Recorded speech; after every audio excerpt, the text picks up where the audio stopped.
Warning: some contents may be disturbing. Viewer discretion is advised.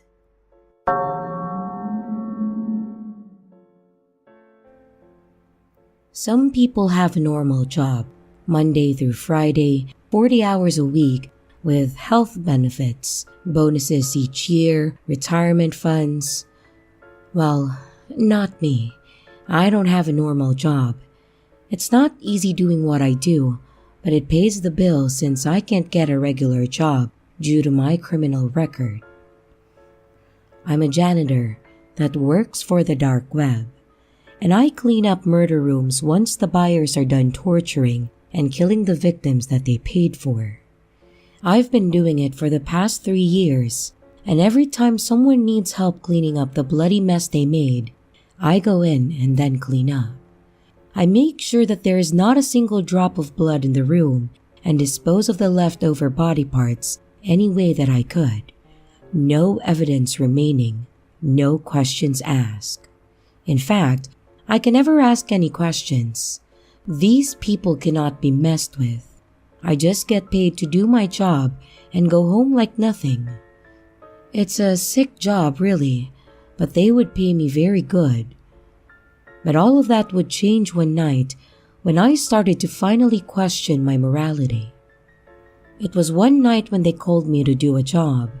It's always at the same location, which is 40 miles from where I live in a rundown warehouse.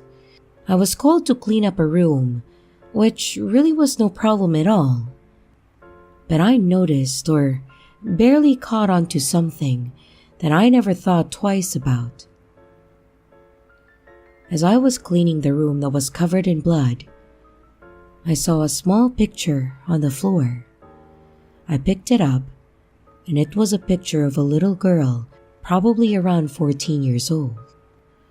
This made me think right away that this was probably the victim whose blood I was cleaning up just now, and it gave me an uneasy feeling inside, and for the first time, kind of disturbed me, just for the fact that these people are now using kids as their victims.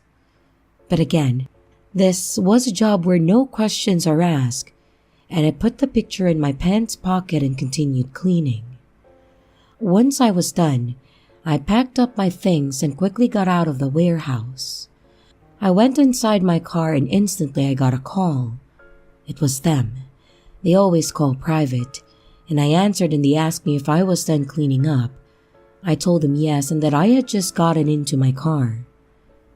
Then they told me that they left the money inside my glove compartment while I was inside cleaning, and they'll probably have another job for me in the next 2 days since they have a customer who's already waiting. I knew that I shouldn't have done this, but I decided to ask how old was she. Well, referring to the victim. They hanged up the call. I'm sure they were pissed just with me asking. I didn't know if I could continue doing this type of jobs anymore. But I didn't know how else I would get out of this without some possible threat to my life. I got the picture of the little girl and put it resting on the passenger side, and I went home that night contemplating everything. It was the next day at around 9 o'clock at night when I got a private call. I knew it was them and I was tempted not to answer, but I did anyway. They gave me the same location again and to be there at around 4 a.m. This time, no questions asked. Juan Miguel Santos of 3905 North 16th Street. Then the call hung up. This was a clear threat. Just do my job and get out of there, and I would need to leave town the next morning and disappear after this. I arrived at the location and saw that there was an old Grand Marquis parked outside. Usually, there wouldn't be any cars but mine at the location, and I got worried that maybe these people are keeping a close eye on me. I stepped outside my car and walked slowly inside, feeling more and more paranoid with each step that I took. The hallways were darker than before, and I saw light come from the room that I was supposed to go in. I entered inside, and my eyes couldn't believe what they had just seen. There was a girl in the middle of the room tied up and gagged to a chair, alive. The job wasn't done yet, but then I saw the body of a man laying right on the floor next to the girl that looked to be around 16 years old. The girl began to scream at me, and I started freaking out even more. I ran to the man on the floor and checked his pulse. He was gone.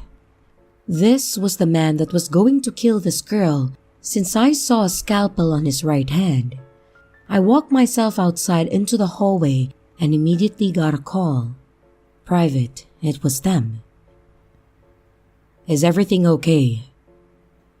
They knew something was up. They also had cameras in the hallways, but not in the rooms, and they must have seen that I was nervous. Yes, everything's okay." "Finish the job and get out. We'll leave the money in your car." They hanged up, but I knew they knew something was wrong. I went back inside the room and the girl was yelling at me to help her with a gag in her mouth. I didn't know what to do, and I needed to dispose of her body. That meant that I needed to kill her first. I looked around inside the man's bag, and he had several weapons and tools inside, presumably to use to torture the girl. I pulled out a power drill and turned it on, and the girl started to scream even more, telling me to stop. She was crying her eyes out. I aimed the power drill at her face, and more tears started to run down her face, and I put the power drill down. I couldn't do it. I took off her gag and asked what had happened, and she told me that the man just fell on the floor and seemed like he had a heart attack. "You know that I can't let you out of here. These are dangerous people, and there are cameras everywhere inside this building." We both looked around the room. "What about him?" asked the girl.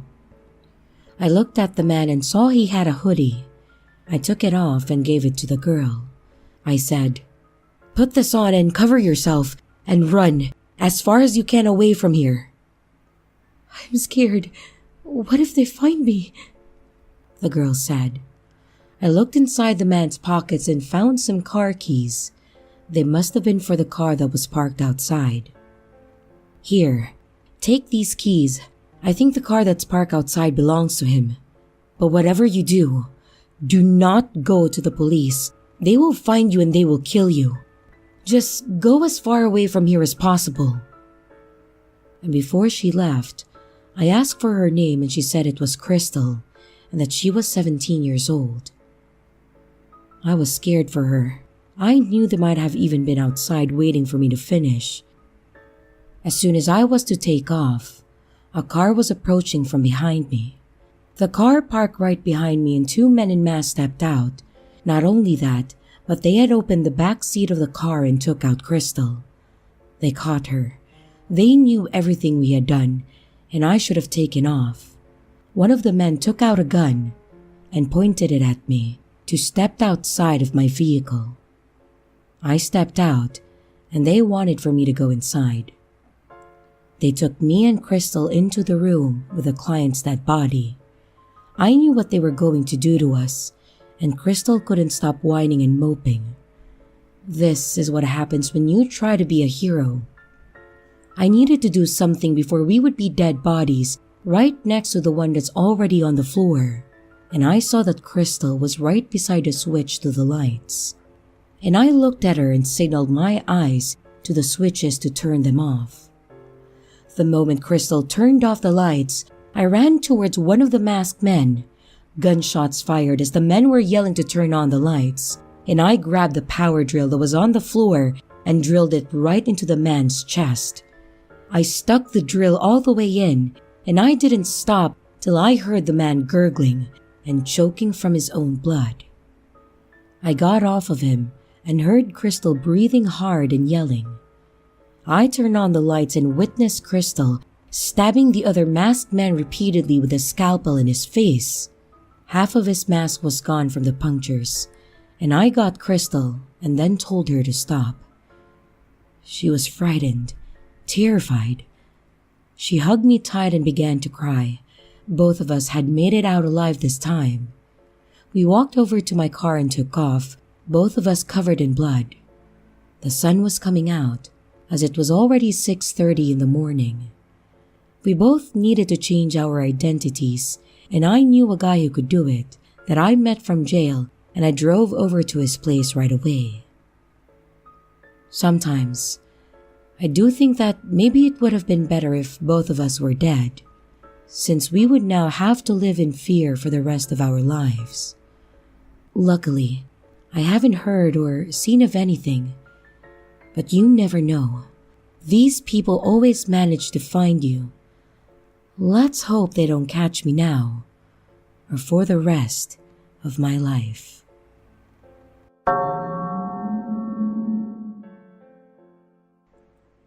So I'm a bit of a tech nerd by trade, at least I am nowadays. Back when I was much younger, I was a bit on the naive side. Well, okay, I was a bit stupid. Back then, I knew that the dark web was this magical place where all the illegal dealings on the internet happened, and I knew that the surface web had the boring stuff like social media, flash games, and the like. I wanted to see what else was out there, and I wanted to see what others hadn't seen, and as such, I started looking into and started figuring out how to do it.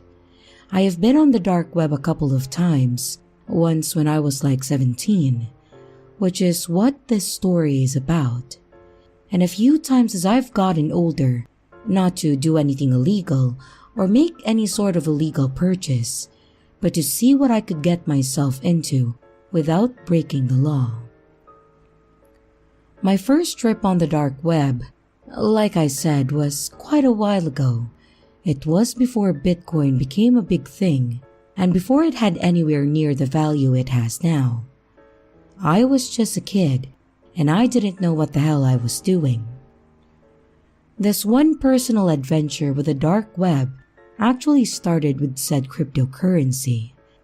Most things like Bitcoin and the alts came from the dark and deep web. They're not illegal to know about or own, but they were pretty much the go-to currency when it came to illegal dealings out there. Today, they're way more mainstream. I mean, you can literally buy them on a phone app. But back then, they had a little in ways of value or meaning. And while they were worthless in pretty much every practical sense, they were used for pretty much everything. You could use your Bitcoin to buy services, goods, and all of that. They were used for their anonymity more than anything really. And of course now, they actually have value, and people tout that they own Bitcoin. It's actually pretty crazy how much that's changed. Anyways, like I said, I had been talking to some of my high school friends and a couple guys that were older than me, and they mentioned Bitcoin. I had heard the term before, but I had no idea what they were or how the whole thing worked. Cutting a lot of the really boring parts of the story, I ended up getting Tor, working on my parents' desktop, and ended up on the deep web. It started here. I found a few pages where people were discussing random things, but really couldn't find any of the information that I wanted. These were pretty much your everyday deep web, just non-indexed pages where people would talk crap anonymously and then discuss their anti-government stances. From here, somehow I ended up on the dark web marketplace, one of those pages where you can seriously buy drugs, weapons, anything and everything that you could want, and that could easily land you in prison. Again, I wasn't looking to make a purchase. I was just looking for information, and I stumbled upon the user forum for this particular marketplace.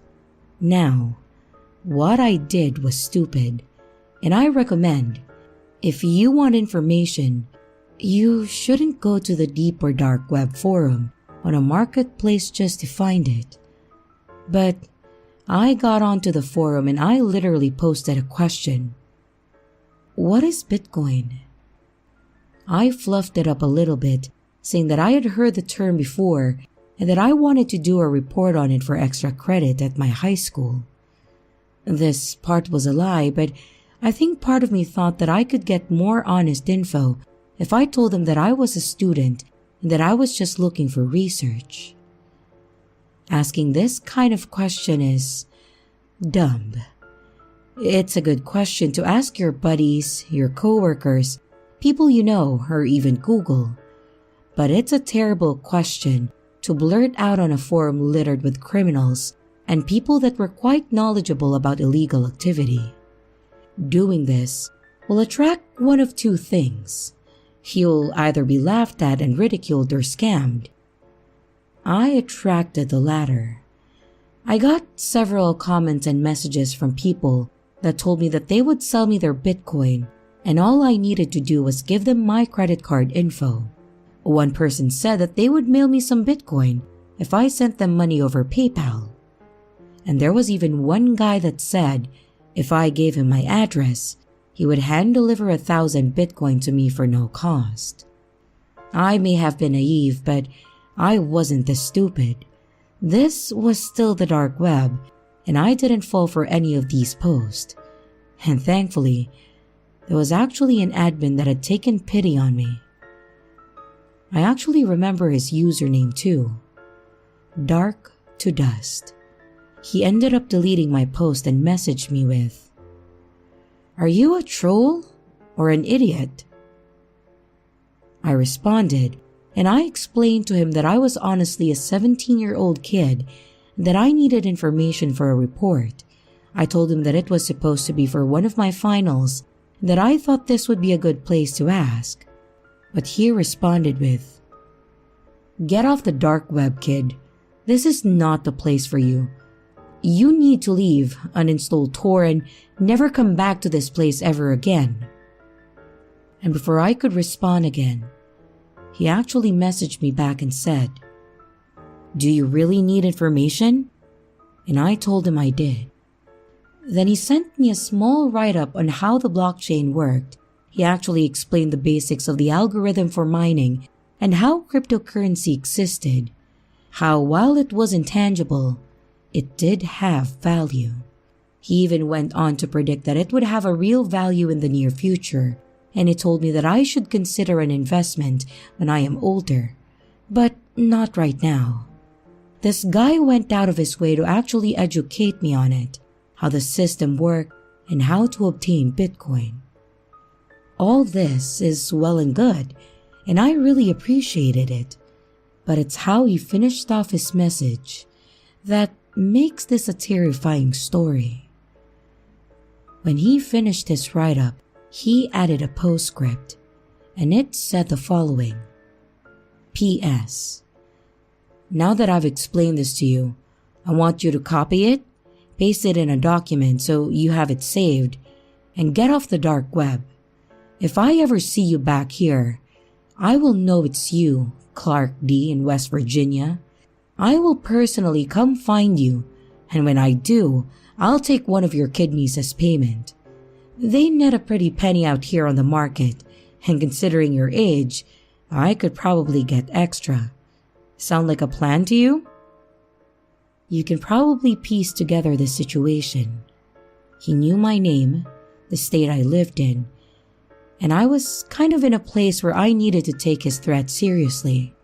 So I responded one more time and just said yes sir, copied the info, and did what he told me.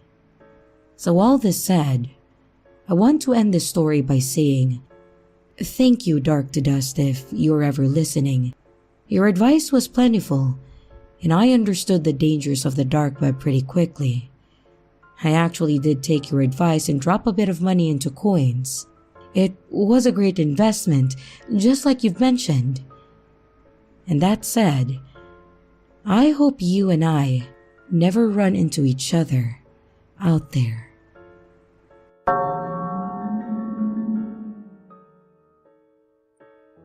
This story isn't mine personally, and I'm not the type of person to go out on the deep web for any reason. This story actually happened to a coworker and a good friend of mine, and I made sure that he was okay with me submitting the story, and he said it was fine. For the sake of privacy and security, we're going to refer to him as Ron. Ron's a good guy, probably one of the nicest people I ever met, and he really didn't deserve the situation that happened to him. I will say that I've known him for a few years now, and I completely believe everything that is told me about this. Several years ago, Ron lived in a comfortable suburban home with his lovely wife of 10 years, and for the sake of security, we're going to call her Karen. Ron and Karen had a 7-year-old daughter at that time of this story, and everything seemed alright. Ron had a good job and made more money than they actually needed. Karen was a stay-at-home mom that took care of their daughter when she was at home, and then ran the various errands while she was at school, pretty much doing the basics of what a stay-at-home parent does. Ron was under the impression that their marriage was in a good position. He loved Karen as much as he always had, and he loved his daughter more than life itself. They had a nice house in a nice neighborhood, and they had enough money to take care of any financial emergencies if they needed it. To the best of Ron's knowledge, they were all happy and healthy, and he didn't think anything was wrong at home.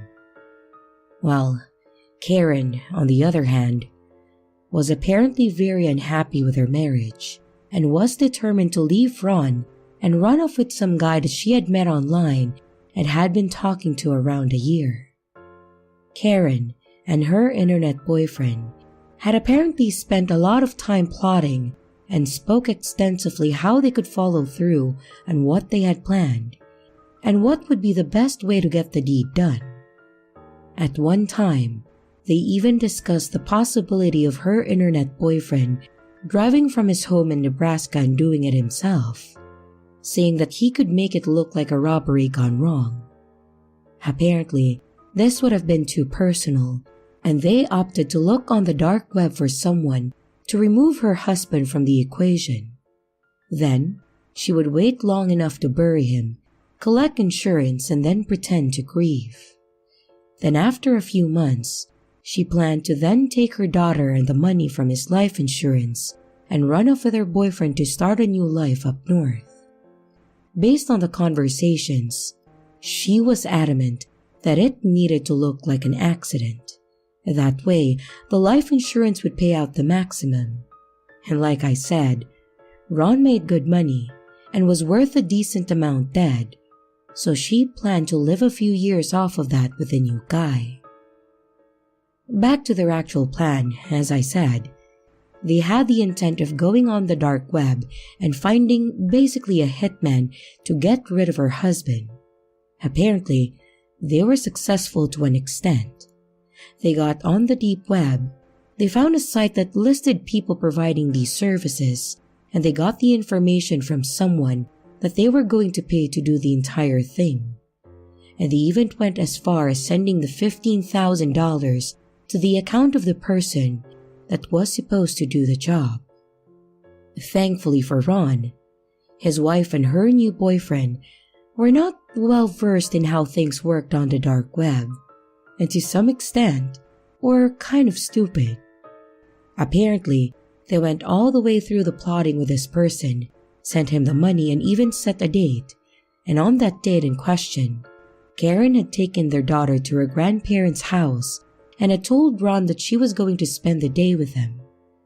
And while she was gone, Ron got a visit by the local police and a federal agent. They explained the situation to him and basically took him into protective custody. When Karen got home, she expected to find her husband lying dead on the living room floor, but instead had federal agents screaming at her and taking her to the ground. What's worse, she apparently had brought their daughter home with her, meaning she would have been okay with the little girl seeing her dead father. Based on what Ron was told, the police had all the information on the conversation, connection logs, from when she was on the page, emails from her to the fake hitman and enough evidence to put her away for a long time. Apparently, she was so desperate to get rid of him that she was able to be talked into sending the money over PayPal, and she literally sent $15,000 on a credit card over PayPal to have her husband murdered. I don't know if she was ignorant or if she just wanted it to be done and wasn't going to question the situation. Thankfully, for Ron's sake, she had gotten a hold of a sting on the site, and she was taken down without issue. The boyfriend was also arrested, and they were charged for conspiracy to commit murder and probably a few other charges. And they were both sentenced to 20 years in prison for their plans. Ron has since remarried, and his daughter is old enough to understand what her mother did. But he says that he got lucky with all of this, and I totally agree. If his wife had gone to another page, been a little more competent, and paid a little more attention to being secure in her messaging and communications, Ron may have been legitimately murdered that day, and she would be off living with her internet boyfriend in the Dakotas.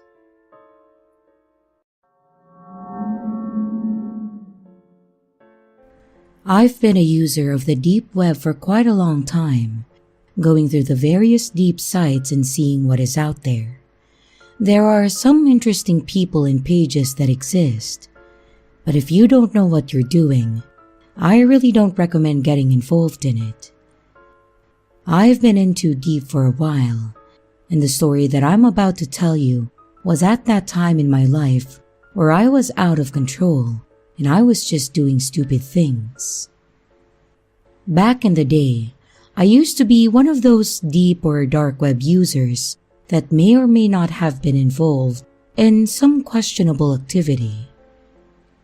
Of this questionable activity, the worst was doing business with a website that was very similar to Silk Road. It wasn't Silk Road, but it was obviously trying to be, and as dumb as it sounds, the prices were more competitive than the others. Thinking back to it now, that should have been a red flag. The bigger sites had methods of vetting and verification of their sellers.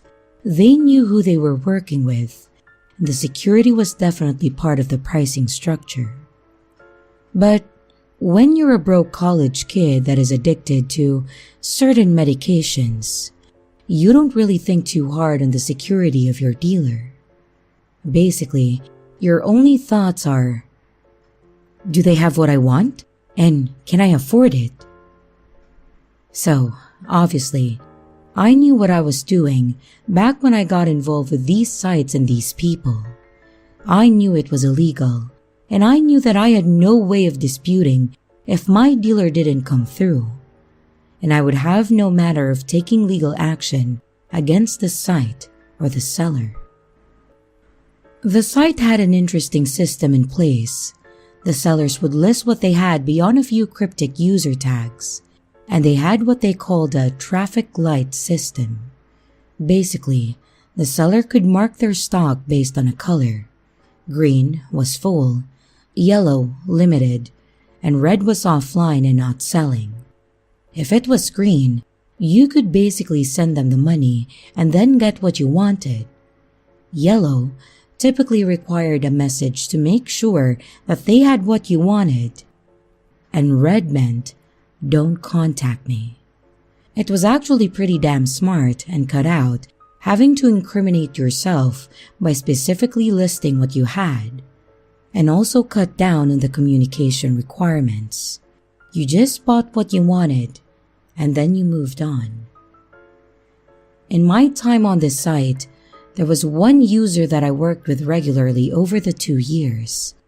They were dependable, and strangely enough, incredibly polite when I had to message them. I know that sounds stupid, but they typically sign their messages with, "Have a nice day," or "Thank you for your business." Not something would expect from a person committed to doing something that's illegal. They were the only person that I wanted to work with on this site, and they always came through for. And in my time doing business with them, they had always been green or yellow. I can't recall once over the 2 years where they switched over to red. Well, that is, until the last time that I put an order in with them. I got on the side as normal and saw that he had marked himself as yellow. No big deal. I sent him a message basically asking if my usual was available. And almost immediately after, his page had switched over to red. I was a bit annoyed at this as he'd always come through, and I was, as I said, an addict. I went over to his page and sent him another message that basically said, "Hey man, what gives?" Within a few moments, I got a message back that said, well, to put it kindly, to F off. This came as an honest surprise to me, because, like I said, he had always been so cordial before. And I responded with something like, "Don't you want my money anymore?" I waited for about an hour to see if he sent a message back, but I didn't get anything back. It was a few days later that I went back to see if maybe he had stock again. And I think part of me seriously thought that the seller was just having a bad day. Or maybe it was a partner of his that wasn't as polite. And when I logged in, I saw that I had a message from him. I clicked it and it said, "I have your usual, send me the money." I was a bit wary at first, but I was also naive and needed it to keep my mind focused and study for exams. Despite my initial hesitation, I went ahead and sent him the money. I replied and told him that it was sent, and then I waited. I think I messaged him once or twice after that within the week, but he had been offline since our last interaction and hadn't changed his account from red. About a week after our last interaction, I got the package. The box looked like it was heavily used and trashy. This was in a complete contrast from what I was used to. And when I opened it, it was lacking pretty much all the security that the seller normally had. He would typically pack inconspicuous items in with the order, usually stuffed animals. I'm assuming it was because they worked as both security and padding. But instead, the box was full of packing peanut and tissue paper. I dumped it out on the floor and checked it, thinking that I was duped. But then I saw the pill bottle and an envelope, which had appeared to be a letter. The first thing I did was open the letter. It said, "Consider this your last order. Jimmy is out of the trade. Thank you for your business." I was a little pissed off since I was going to have to now find a new person on the site to work with. But at the same time, it wasn't a huge deal. At least, I had about 60 days before that was going to be a problem. That was my thought, until I grabbed the bottle and opened it. I removed the lid and saw that inside the bottle were fingernails. I don't mean like fingernail trimmings. I mean fingernails that had been ripped out of the bedding of the finger, 10 of them to be exact. The edges of them looked like they had dried blood, which told me that they had been forcibly removed. It was then that the letter's meaning became a bit more dark, with Jimmy being out of the trade. To answer any potential questions, I never went back to the site. I never went back to any drug sites on the deep web at all. This scared me to a point that I pretty much abandoned all illegal activity. And to those that are curious, no, I didn't go to the police. I wanted to. I wanted to tell them that it was possible that someone had been murdered. But how exactly does one explain that with what I had? I couldn't waltz into the precinct, slam a pill bottle full of fingernails down and say, My drug dealer has been murdered. Technically, he could have pulled them out himself. Not likely, but possible. So anyways, that's my story. Stay off the dark web. Deep web is probably okay. And oh, don't do drugs.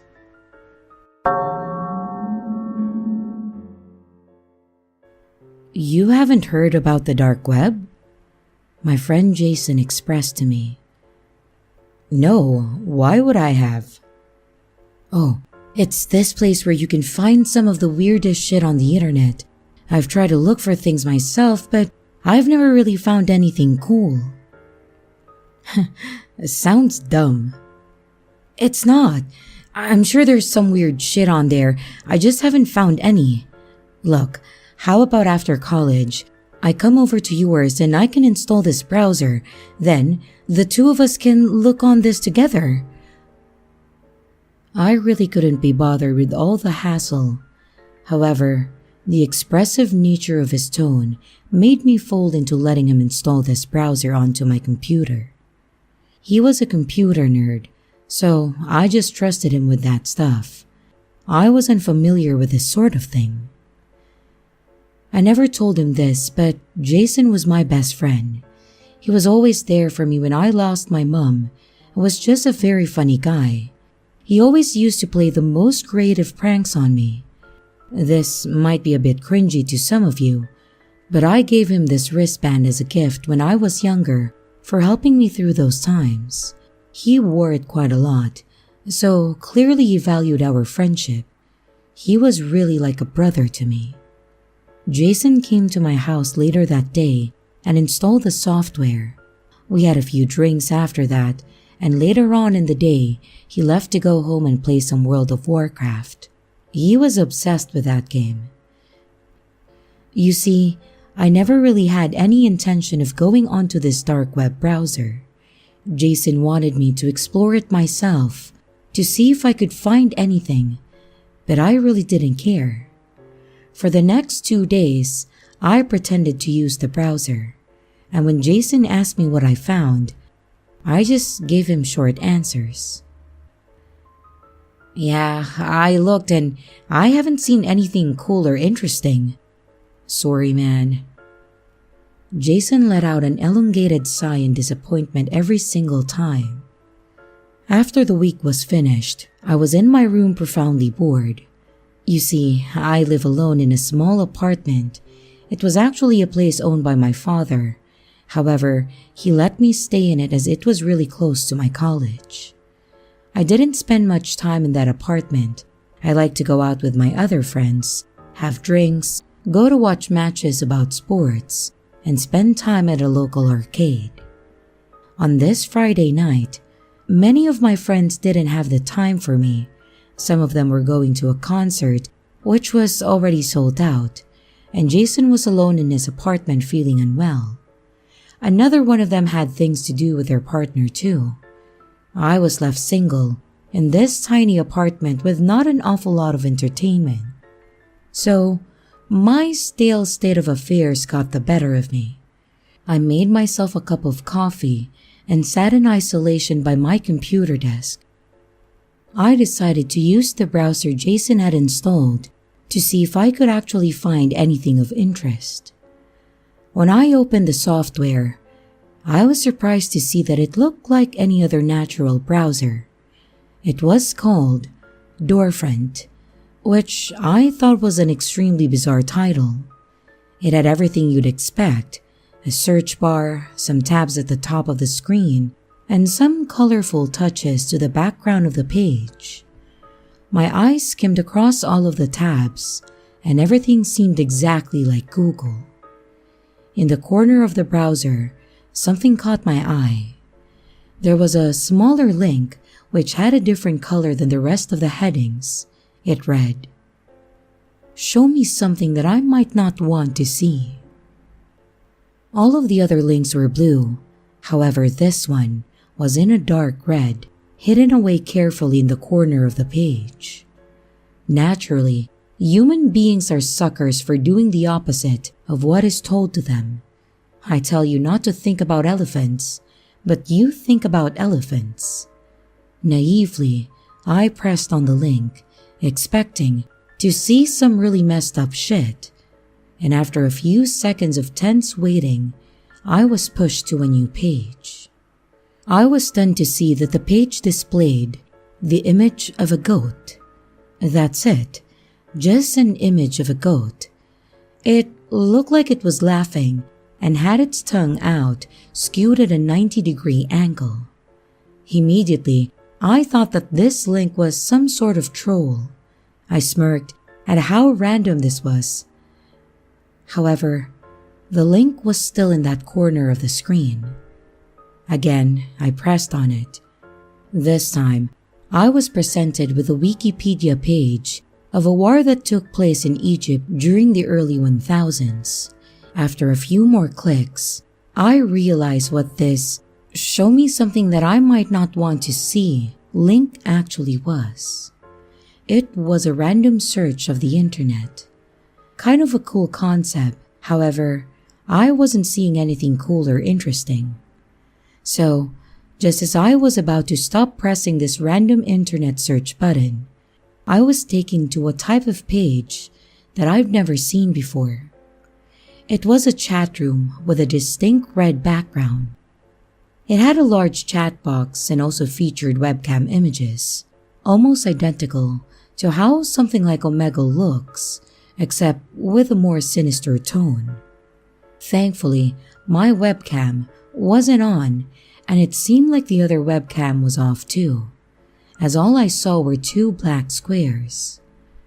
I just sort of stared into the dark screen for a few seconds before perceiving that this page was probably broken.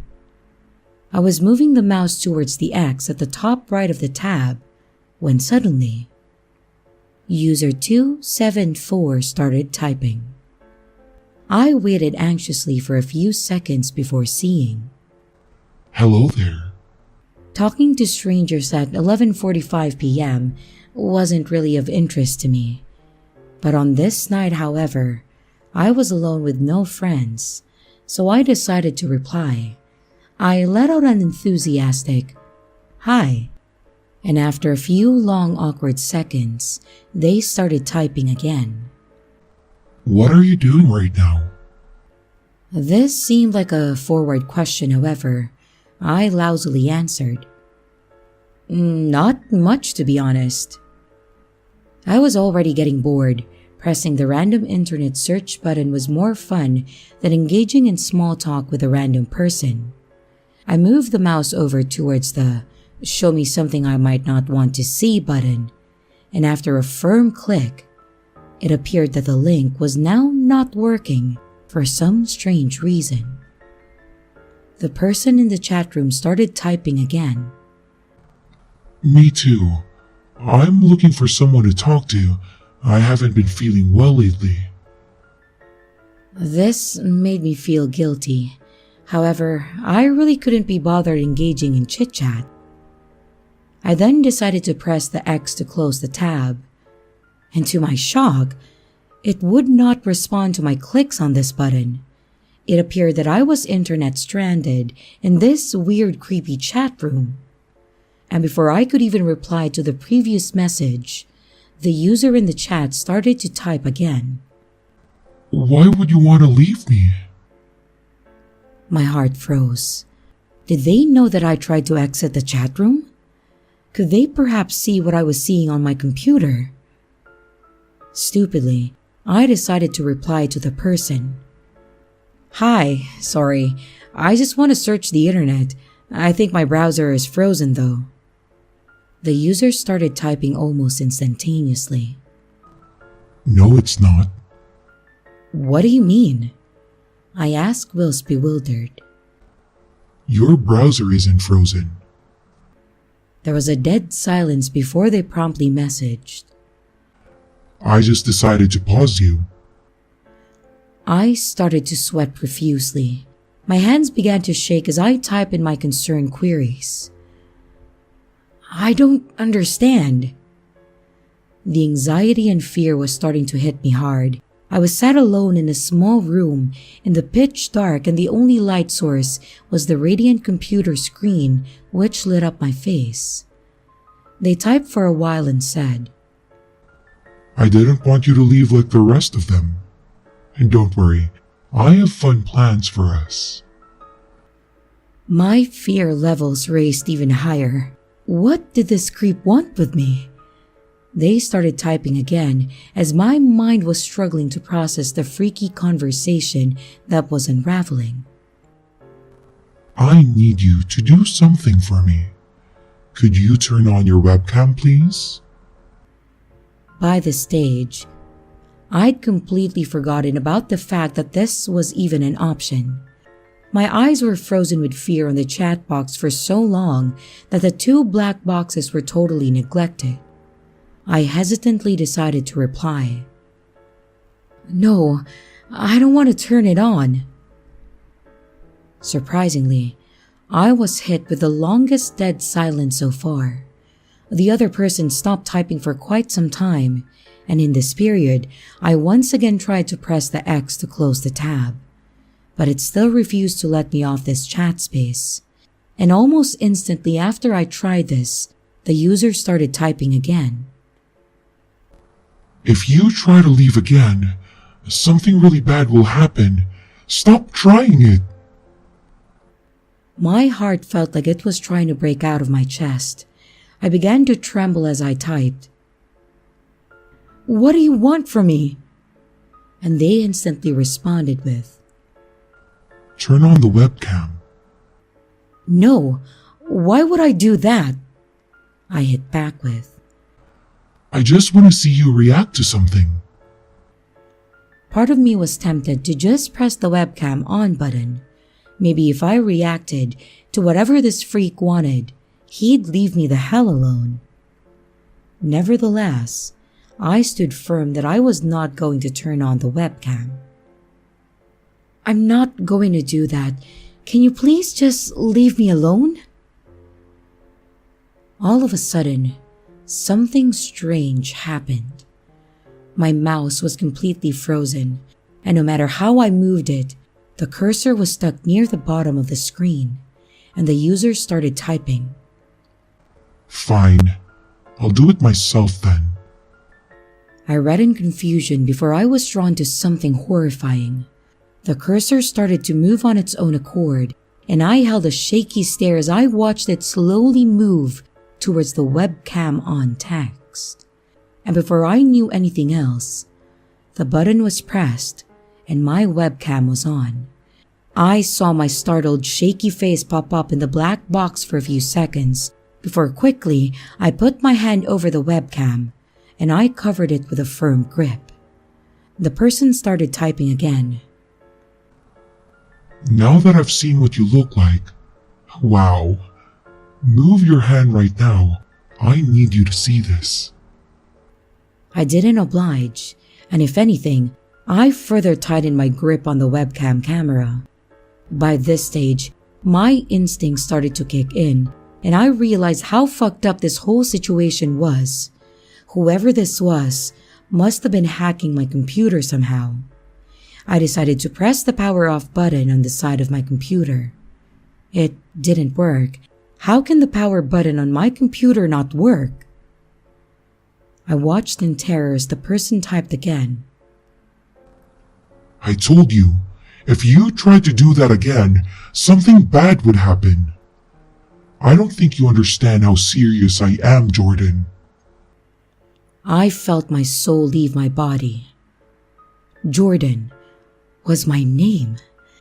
They somehow got information on who I am. I never told them my name or anything about myself, and all of a sudden, I could see them begin to type again. "Look, I mean you no harm. If you just show your face and let me see your reaction, I'll leave you alone."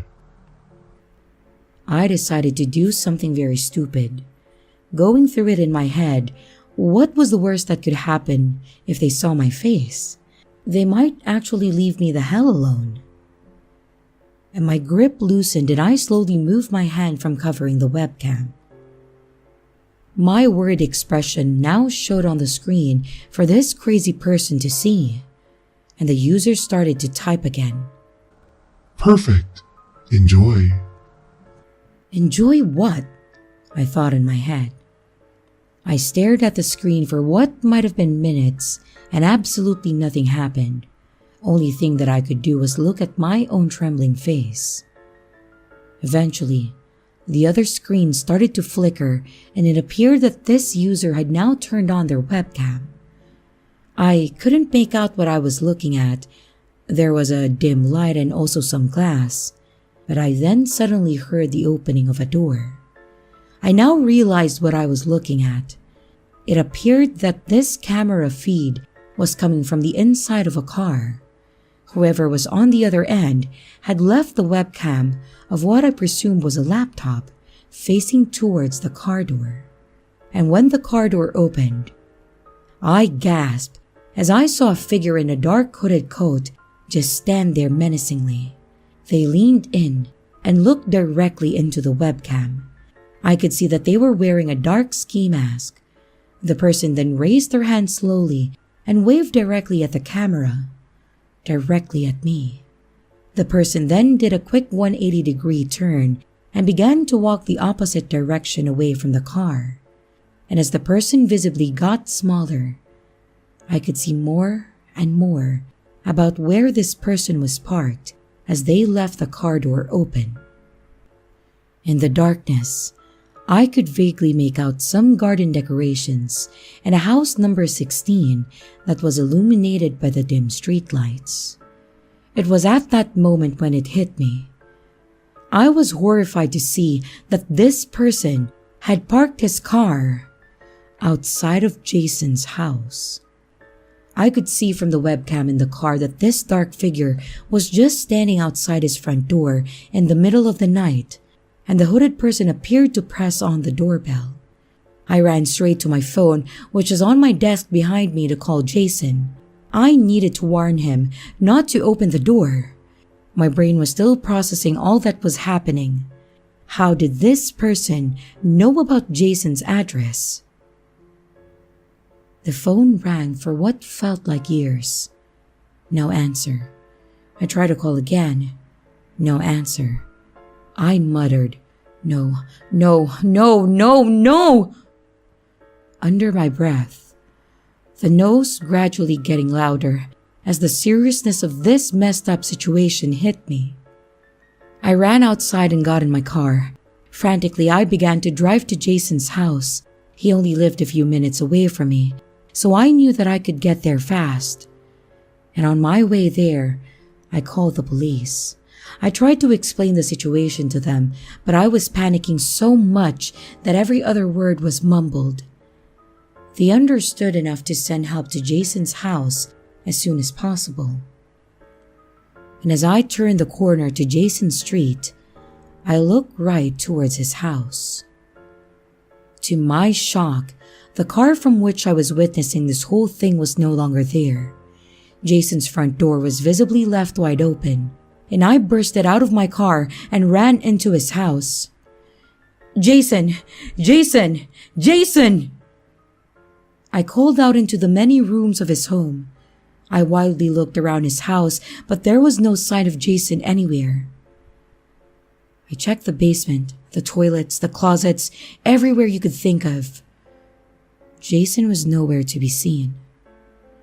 Everything became blurry. The anxiety, the panic, the fear, it all began to get too much, and mentally I couldn't take it. My friend was gone and I had no idea where he was. A thought hit me in amongst my emotional breakdown. I still didn't end the chat that I was in with whoever this creep was. Maybe there was a chance the webcam was still on and I could figure out where he went. I sprinted back to my car and started to hurry home. I was going about 20 miles over the limit, but the journey felt like it lasted a lifetime. And after getting home, I bursted out of my car without even locking it. Suddenly, I slowed down as I noticed a small piece of cloth located just outside my front door. My heart was in my mouth as slowly as I approached this dark red cloth. It was placed by my front door without any real care. My eyes were drawn to a piece of paper that was tucked under the cloth. I could see that on the opposite side of this piece of paper, there was a writing. Rapidly, I flipped the paper over. It read, "Show me something I might not want to see." The words chilled my spine. Slowly, I began to unravel the cloth with my shaky hands. The cloth felt really wet, but it needed to be opened one way or another. Something slipped out of the cloth and then hit the floor with a mush sound. I looked under the cloth I was holding and then began to scream. A human hand had fallen out of the piece of cloth. The hand was covered in blood, and there was an item located next to the body part. It was a wristband. Jason's wristband. I screamed in horror, and I fell to my knees as the realization hit me. It's been a few months since this event. The police conducted searches in the local area. However, they never found Jason. I told them about everything that happened regarding the chat room and the messages, and they didn't help at all. I moved back in with my dad shortly after this event, and I also sold my computer after doing a factory reset. I couldn't find the link to the chat room that I'd previously been in, so what was the point anymore? So much about that night doesn't make sense. I play it over in my mind every single day, but I can't figure it out. Can anyone help me rationalize this? There's only one thing that ultimately matters. I lost my best friend, the person who was always there for me. I haven't given up on you, Jason. If you're still out there, I promise I will find you. Warning: some contents may be disturbing. Viewer discretion is advised.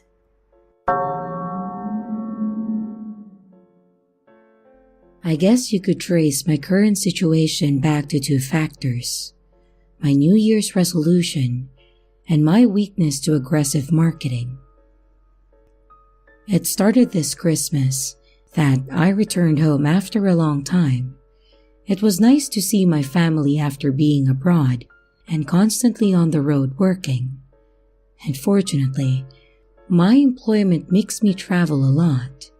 You see, I'm a public relations manager for a big company, and this forces me to be in all kinds of different places, just all over the world.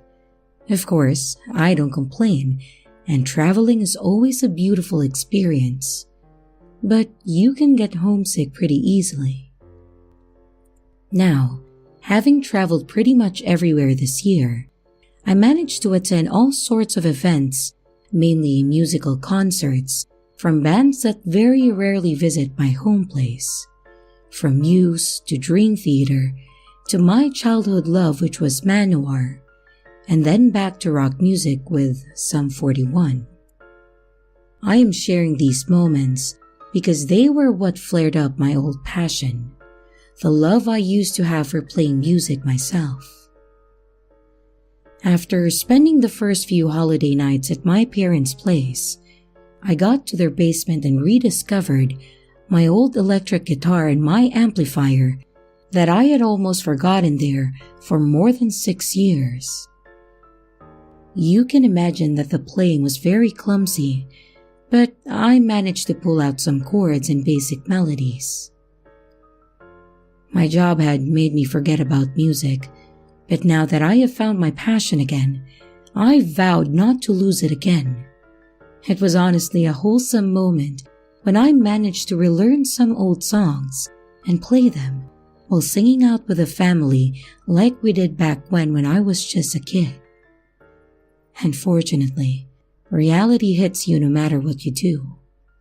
And while preparing for my flight home, I did pack my guitar and a small practice amp that I had just bought, but I knew I wouldn't play with them that much.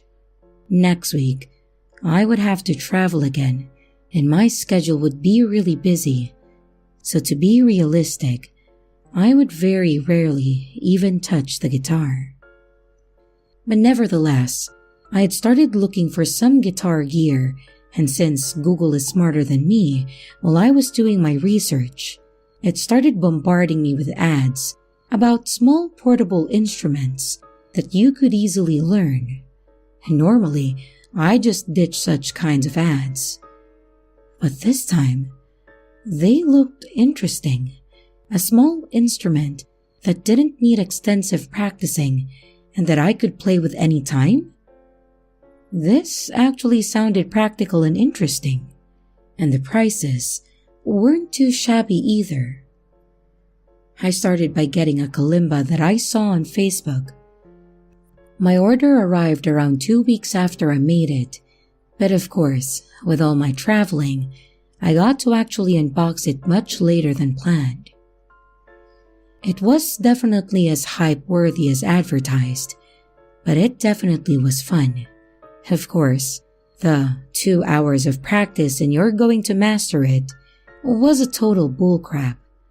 But I used my knowledge in music theory and became pretty good at it soon. I actually took it to my next trip and managed to play with it during the short time that I was in the hotel. After that, I got hooked. I decided to make a small collection from all the pop-up ads that I was getting on my social media. Tongue drums, flutes, mini practice guitars, and mini saxophones, you name it. It was quite a fun hobby to have, and my friends were impressed by all these instruments, especially the more exotic ones. I have to be honest though, I was also proud with all the toys that I had accumulated. In the back of my mind, I kinda thought I was hoarding on useless stuff, but in general, I was very pleased that I had restarted to play music, and with a bit of effort, I managed to keep my collection tactful and neat. It was nice when I was packing for work trips now. After gathering the necessary clothes and items, I would briefly go through my instruments and pick which one I would love to play more this week. Honestly, it was like a child selecting the toys that it wanted to get for a vacation with its parents. Eventually, however, as it always happens with collectors, I run out of things to collect. It wasn't that there were no more instruments for me to buy, but basically, everything I could get was a different version of the same thing. I might be an impulsive buyer, but I still had the understanding to not get random stuff just to get my fix. I did want, however, to find some other instrument that I might have missed. From pop-up ads, I turned to more proactive ways and started to search myself. I got a few things that I had never ever seen before, but eventually these ran out as well. And I was pretty certain that I had gathered all there was. But something in me still wanted to search for something so exotic that was just not sold commercially. A limited edition musical instrument just for the selected few. I had a stupid idea that seemed so silly that I was not even daring to tell somebody else. They would laugh at my naivety. I kinda wish I had done so now. Me becoming the laughing stock of my peers would perhaps be enough to stop me from actually following my stupidity. I knew that in the dark web one can find supposedly anything. Although I had never navigated it myself, I always thought that this anything was just referring to drugs, snuff films, excessive violent scenes, and other deranged projections of the human psyche. I really didn't believe you would find simple things, such as musical instruments, in a place like that. For me, music has always been about harmony and artistic expression, with the occasional heavy metal inner turbulent shakedown. What did those have to do with murdered puppies and live-streamed awful scenes? In the end, however, I indulged in my curiosity. I started navigating the dark web. At first, it was completely pointless as I had no idea what I was doing. But I persevered, and in the end, I started understanding how to work around the complexity of the web. At first, I got normal stuff, good guitars, basses, and others, in an awfully cheap price, which made me question their authenticity. But in time, things got progressively disturbing. I visited websites that said that they had traditional string instruments with animal intestines instead of PVC strings, exactly as they were meant to be played from the start, as one of them claimed. I don't know how PETA would react to such. One of them even claimed to use strings made from humans as they produce a warmer tone with much more sustain. I didn't really believe this crap, but it was bizarre. And from strings to percussion, I can't really describe how many websites advertise using real skins of animals or humans as the drum surface. Some even claim to be utilizing a setup of wood and bones for the rest of the instrument. I was ready to close the browser software for good when I got a pop-up. The irony struck me hard. It had started with pop-up ads, and now, after so long, I got another one, in a place that a few months ago I wouldn't even be thinking of visiting. It was an ocarina. That was almost enough to turn me down already. Don't get me wrong, I love the ocarina sound, but I have gotten many myself already over the past few months. So I was almost ready to close the ad and then go to bed, but I decided to read the rest of it just because. "Not your typical ocarina," said the ad. "Yeah, right. I've heard this before. It's like all marketing specialists graduated from the same school. This ocarina has been handcrafted just for you, and we make one unique instrument with exactly the tone you would desire. There never was or never will be another instrument like this produced ever again. We take pride in making one instrument for every customer." Interesting. I had no idea how they would do that, so my skepticism kept me from going to the purchase window still. Have you ever owned an instrument that you cannot hear, but you can feel with every single molecule of your body? Well, try us. The Infusion Ocarina is truly a work of art, specially made for you, the most demanding musician. 30-day window return policy, no questions asked. Are you ready to take your music to the next level? Well, shit. That was intriguing. I cannot deny. And it was just $50. So, worst case scenario, I would just throw it away or return it. No big deal. It wouldn't be the first time anyway. I did check to see if that too was made from any freaky material, and I was pleased to see that it was just made from maple and ebony. I moved on to the customize and purchase option. There, I had to laugh. There were no questions about what kind of sound I liked or what other preferences I had. It just asked for a few general questions, but not anything too personal. It was more like making a sketch of my character than getting my preference. I really didn't think their claims were legit at this point, but I continued anyways.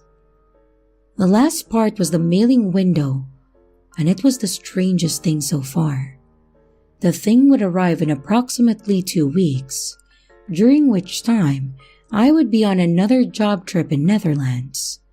Therefore, I gave the address of my local post office so that I would receive the parcel after coming home. And the moment that I clicked on the location I wanted, the system changed it automatically. The address given was the address of my hotel in Netherlands. What the hell? How was that even possible? I tried adding the delivery address that I wanted again, and it switched back by itself. This was mesmerizing, and honestly, scary. I had the bright idea of changing the preferred delivery date to a day that I would be home, and this time, my address was not messed up with. I was really scared that the retailer apparently knew personal info that I had never given, and at this moment, I really wanted to just stop everything and never get in that site again. But I figured out that, since they already knew that much about me, I might as well order. And now, I really wanted to know how deep the rabbit hole was, and so I purchased it. I remember while pressing the confirm button that I was reading reviews from other customers. You have to get this. It's a lifetime experience. My life was changed forever. Any other music is simply inferior. I was now so curious about that mysterious thing that I couldn't wait. I opted for the fastest delivery date, and sure enough, I received the parcel a few weeks later from the receptionist of my hotel in Netherlands. Back in my room, I opened the package. The ocarina was colored partially light brown and partially black, basically the colors of the woodwork used. When I turned it around, however, I read the capitals JM written in dark red color with calligraphic letters. My initials. Why were they written on it? I had never given my real name. How much did those people know about me anyway? I should have never played that damn thing. But I almost felt like I wasn't controlling my body as I was bringing the ocarina to my mouth, and I played the first note. I could hear nothing with my ears. However, I felt chills throughout my entire body. It was like the sound was coming from within me, and I could only listen to it in my head. It felt like my soul was pulsating instead of the air, producing an otherworldly soundless tune. I had to keep playing. I already knew how to play an ocarina, and the infusion was tuned like a normal one. I played songs that I had learned before, but it felt like I was hearing them for the first time. It was the most melodic thing that I have ever heard, but it was also terrifying. It felt like I was running through all human emotions at the same time. I was happy. I was scared, depressed, and shocked at the same time. All the sounds had faded around me, and it seemed like I had my heartbeat and my blood pulse for percussion, perfectly in tune with my ocarina. I had never felt like this before, experiencing every emotion that I have ever had in one go. I finished my last song, tears streaming down my face. I heard a car passing by, and the normal sound it makes sounded like a cacophony of a million terrible things. I cringed so hard at the noise, then I collapsed. When I woke up, I realized that any kind of sound seemed false to me. I tried playing with a kalimba that I had with me. It sounded awfully out of tune, and the normally soothing tunes were now all the wrong sounds. Even my own voice echoed like a banshee's in my ear. I looked at the ocarina. It was on the floor where it had fallen after I had faded out. I picked it up and hesitantly played it again. The feelings overwhelmed me again, like they had done before. It was the only beautiful sound in the whole world. That night, I didn't sleep well. I was ravaged by nightmares of dark figures haunting me and mocking me. In fact, since that fateful day, I haven't been able to sleep in peace. I've been having constant nightmares since then, and they get worse by the night. My life hasn't been going better as well. I am constantly tired by the loss of sleep, and the worst thing is that I grew to hate every single sound in the world. I tried getting back to my beloved guitar back home, and it was so terrible that I honestly felt that the noise it made as I was breaking it into pieces was almost better. Same thing with all the other instruments. Pieces of junk, all of them. I tried to find comfort in the arms of my beloved girlfriend, but she wouldn't understand why I didn't want to listen to a word she said. She tried to comfort me, but her annoying voice was unbearable now. But it was actually a voice which used to make me smile every morning when I woke up. I sent her away, telling her that if she didn't shut up, I would go insane. And she left me, wiping tears uncontrollably and cursing me loudly as I was covering my ears to avoid the noise. The sleep deprivation was getting to me. I started mixing the creatures that I was seeing in my dreams with reality. I started believing they were real and were drawn to me by the tunes of my ocarina. And for some reason, this makes so much sense when I think about it. Honestly, I hope they are, so that I will get to stop suffering from this awful, noisy, and out-of-tune world. My only happiness came from playing the ocarina, and while I was at it, all my demons would subside, and all the outer sounds would stay silent. My entire existence was focused into my art. I would play it until I had no breath left, and then collapse on my bed, where legions of unspeakable things would then haunt me, until I eventually woke up, drenched in sweat. I did manage to find a small comfort, however. In a desperate move, I pressed 2 pencils deep in my ears, destroying my eardrums forever. The pain was unbearable, and I was screaming like a wounded monster. But finally, everything went silent. After I called the ambulance, I remember smiling, since I was finally in total silence. The pain was excruciating, but at least it was quiet. And after my admission to the hospital, I was brought for psychiatric evaluation. Fortunately, I was able to go home and was prescribed some medication. I accepted it, although I knew already that it wouldn't work. And since then, I've stayed home. I am permanently deaf now, but that's the least of my problems. The drugs are of course not working, and the demons in my head are more real than ever before. And I live every day in fear and pain. Each morning is worse than the previous, and I don't know how much time I have before I go completely insane. The only thing I have left is my ocarina. I am playing it from dawn to dusk. It keeps the fear away and helps me find some serenity. Some will argue that this was the cause of my fall, but when I play it, the world truly seems like a better place. All in all, despite some minor inconveniences that come with this instrument, the end result is the most life-changing experience that you've ever experienced. There is nothing quite like it. I strongly recommend you get one of those. It has truly made me happy.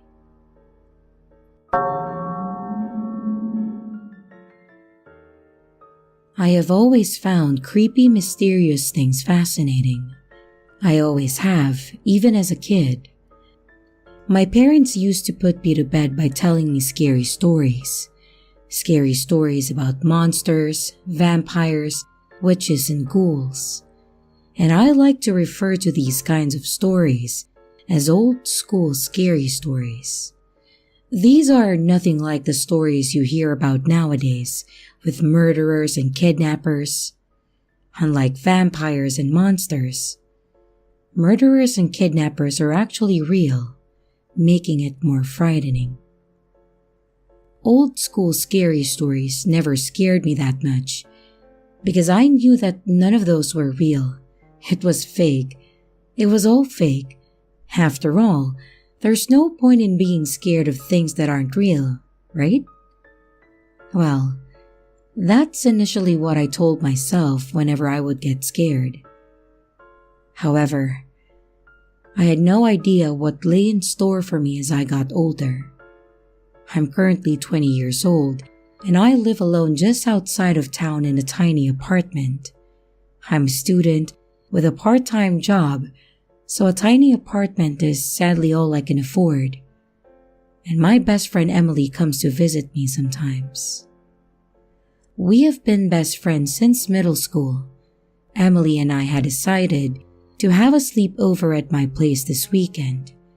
Emily was going to sleep on an air mattress while I took the bed. And the days leading up to the weekend consisted of studying, working, and sleeping. And when Friday finally showed up, I got excited. I waited until Emily was done working her shift, and then she came over to my apartment. It was around 8 p.m. when she turned up. We had something to eat and sat down to watch a movie. When the movie was done, the clock struck 11 p.m. Emily went to the bathroom while I started tidying up a bit. But my phone suddenly vibrated. I didn't check it at first because I thought nothing of it. But little did I know, that would be the biggest mistake of my life. After I was done tidying up, I realized that Emily had spent an unusual amount of time inside the bathroom. I grew a little concerned about her absence, but I quickly shoved it away, reassuring myself that she was probably just fixing her makeup or something. I sat down on the couch and checked my phone. It was a snap from Emily. She had sent me a picture. That's odd, I thought to myself. The concerned feeling I had a moment ago came back stronger. I tried reassuring myself again. Maybe she had sent me a snap to show me that she was fine. I opened the snap.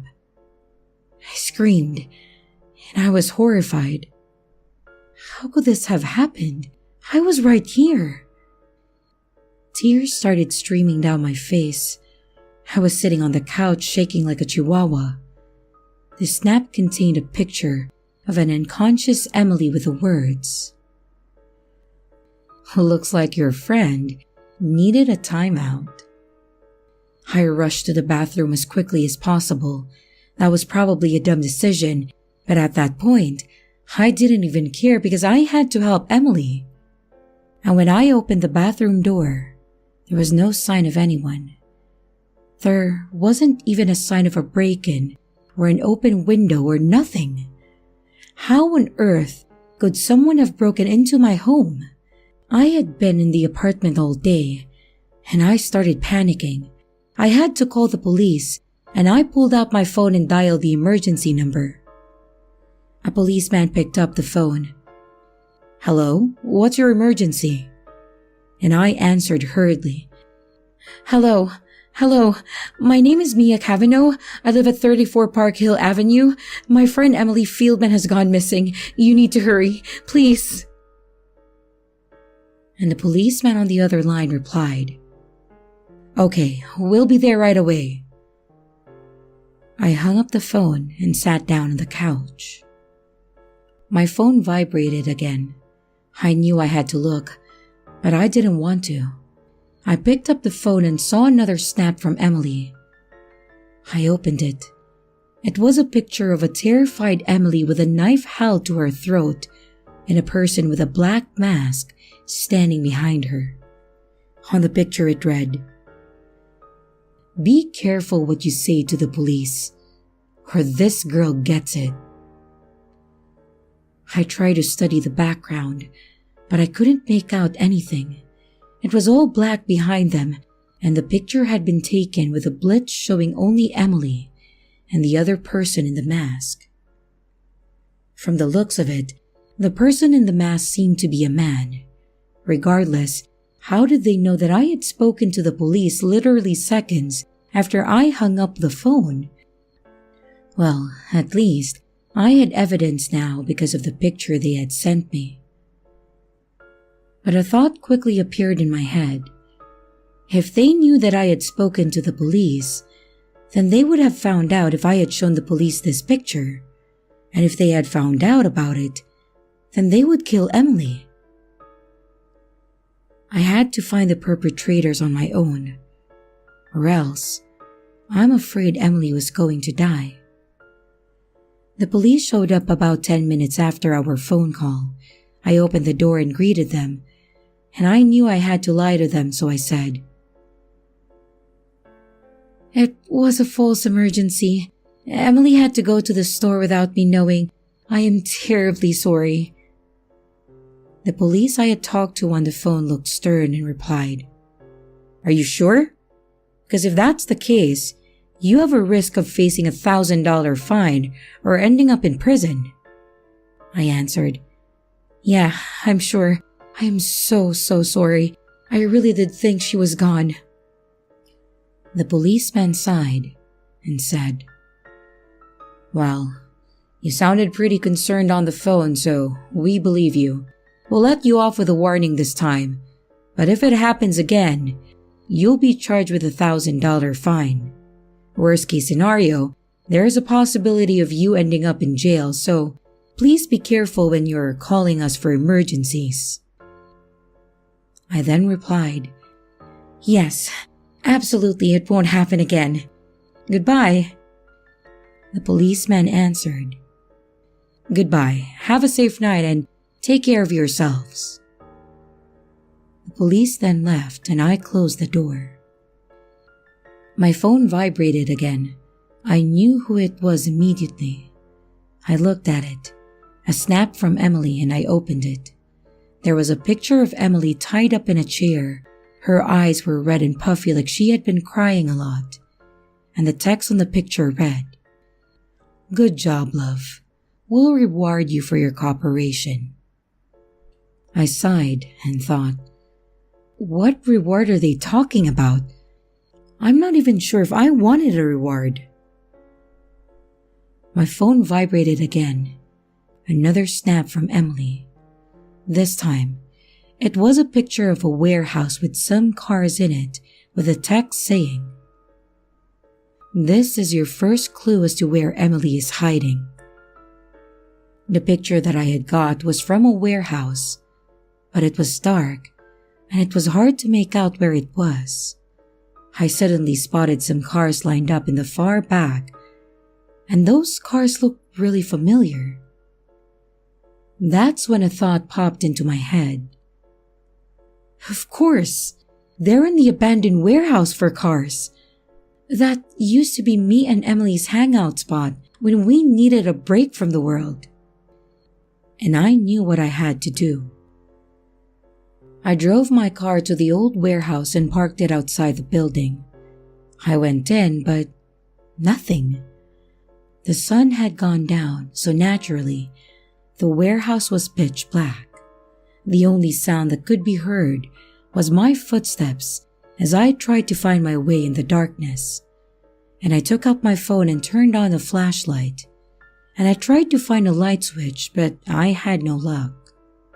I walked further in and discovered a door. I opened it, and on the left side of the door on the wall was a light switch. I flicked the switch, but there was no light. Of course, I thought to myself. This place is abandoned. There's no electricity here. And in the middle of the room was a chair. I approached the chair cautiously. I was afraid someone was going to jump out of the darkness and then kidnap me too, but nothing happened. I looked at the chair and realized that this had been the chair that Emily was tied to, but she wasn't there.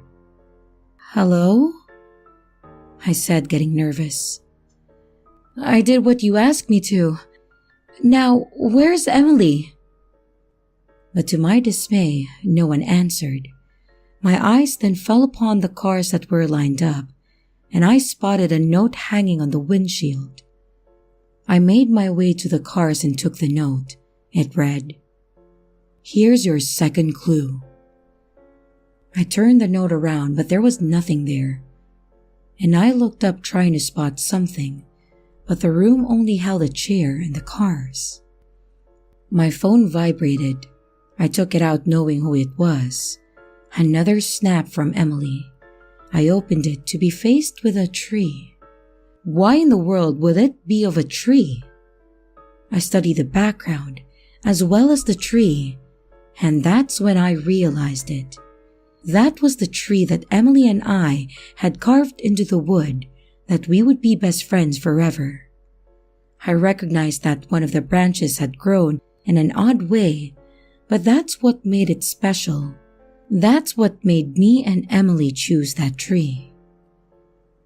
I just really wish that I was right and not that the kidnappers had taken a picture of just another tree. I had to try for Emily's sake. I drove to where the forest was and then parked it up in the parking lot by the entrance to the woods. I got out and started to walk up that all too familiar path. While walking further into the forest, a flashback suddenly hit me. A flashback from the first time Emily and I walked here together. Some boys in our class chased us all the way up here because they wanted to beat us up. So we ran from them and hid in the woods. And that's when we decided that we would be best friends forever.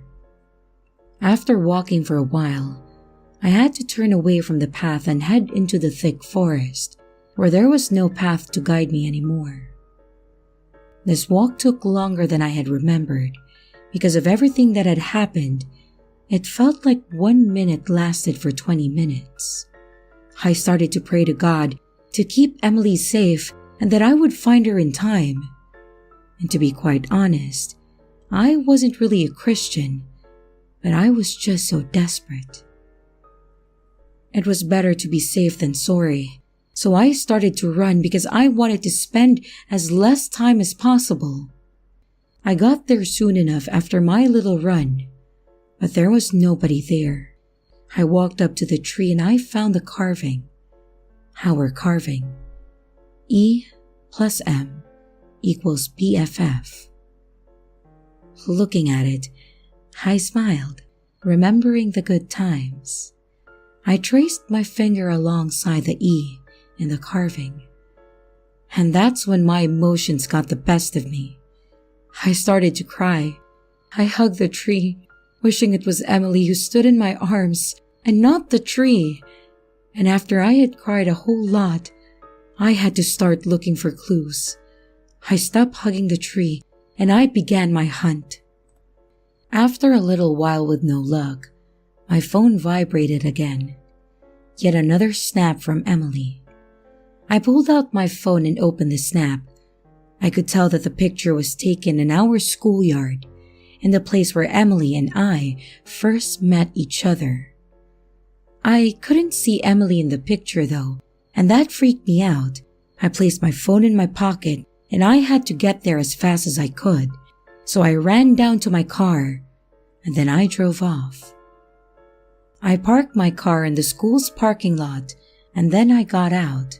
I had to find Emily. It was the only thing on my mind right now. I started walking down the schoolyard. I couldn't see anything. My head turned to the side. And that's when I spotted the place, which was where the picture was taken. My first encounter with Emily. And all the memories came flooding back. The same old tiny shed with the same old tree beside it. I walked towards it.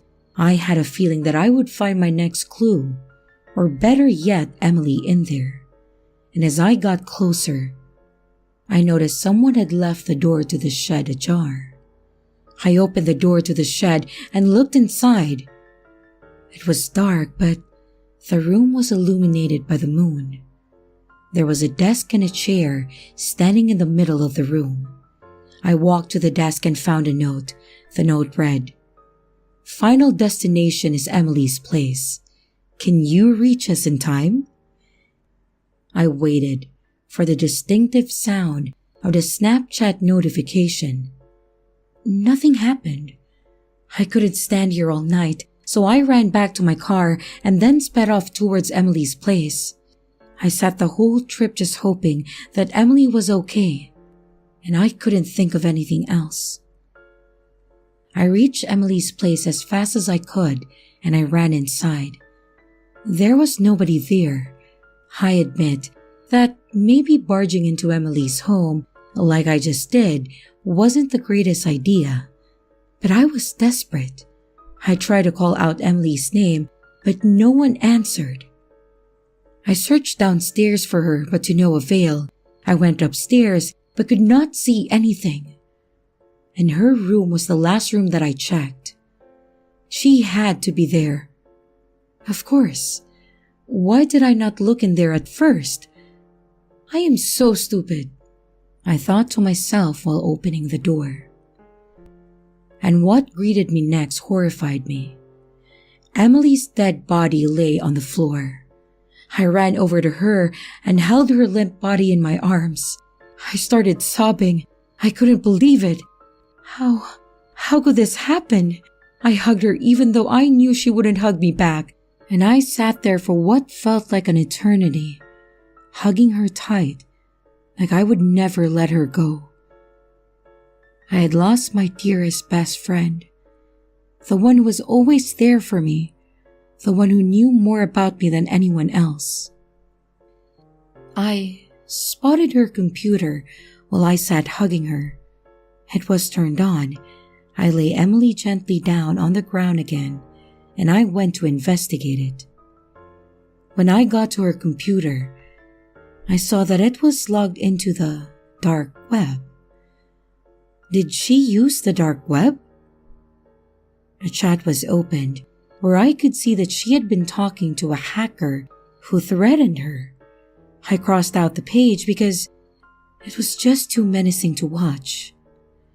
When the page disappeared, I found some videos of me on her computer. I pressed play on one of them, and it showed me while I looked for her in my apartment. There was another video of me when I was at the warehouse, and another one of me when I was in the woods hugging the tree. They filmed me while I searched for Emily, and that's how they knew when to send me snaps.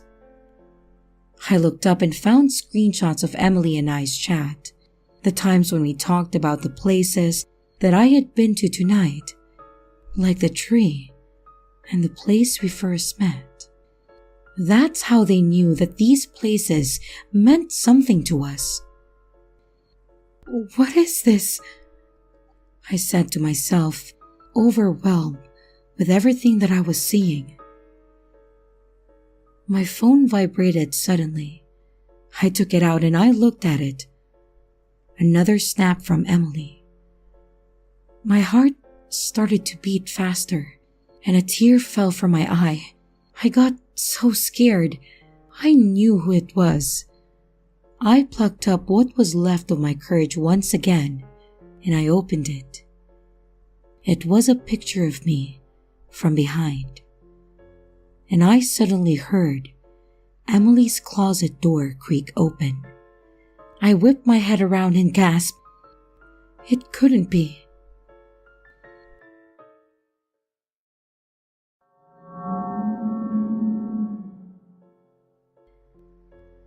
Some people are terrified of going on the dark web.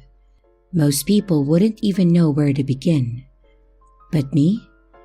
I've gotten way too comfortable searching the bowels of the deep web and its darkest corners of depravity.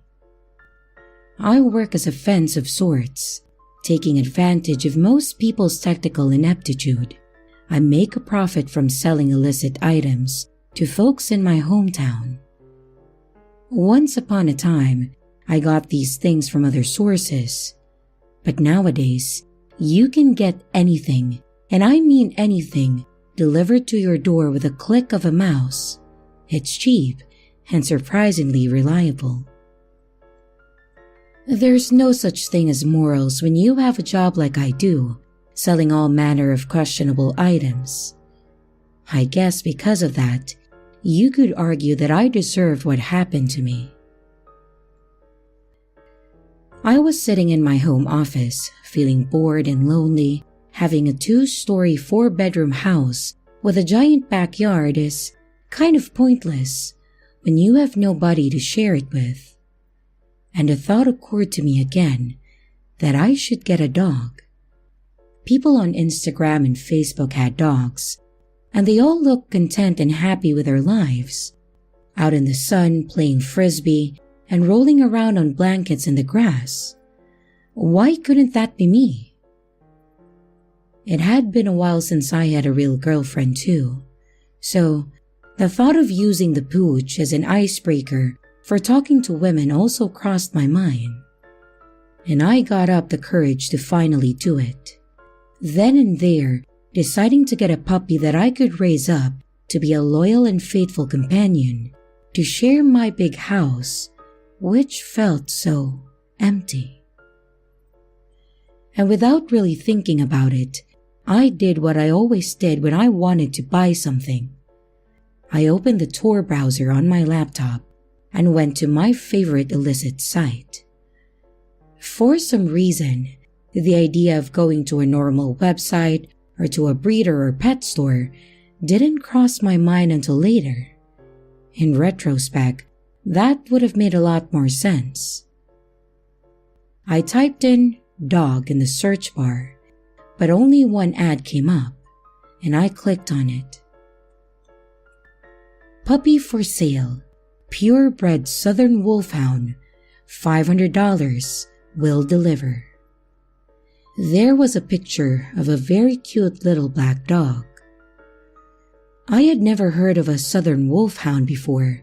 It didn't look like one that I had ever seen. And then again, I didn't know much about dogs. Not being one for shopping around, I punched in my credit card info and clicked on the buy button.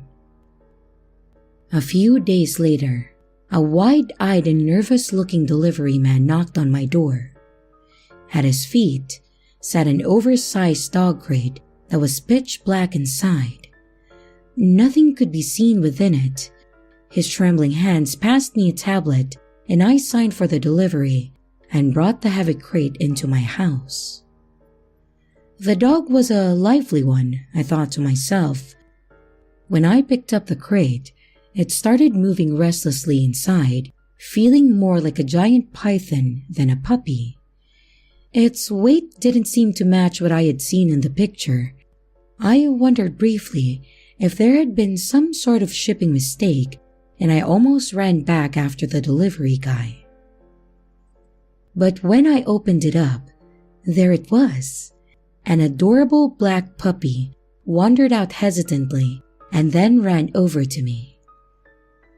My fears were instantly assuaged as the little scamp began to lick my face, and I fell on my back laughing. I let it jump on me, and we rolled on the ground and played on the floor for a while. A smile stretched wide across my face, and I felt truly happy as I played with the little dog.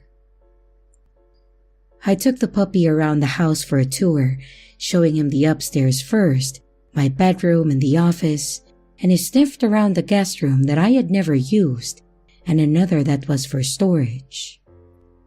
I showed him the basement to the little bed that I had bought for him, and he didn't seem particularly interested in it. The strangest thing about the puppy was his weight. He was a hefty little guy. When I tried to pick him up, he weighed a ton, and it didn't make sense.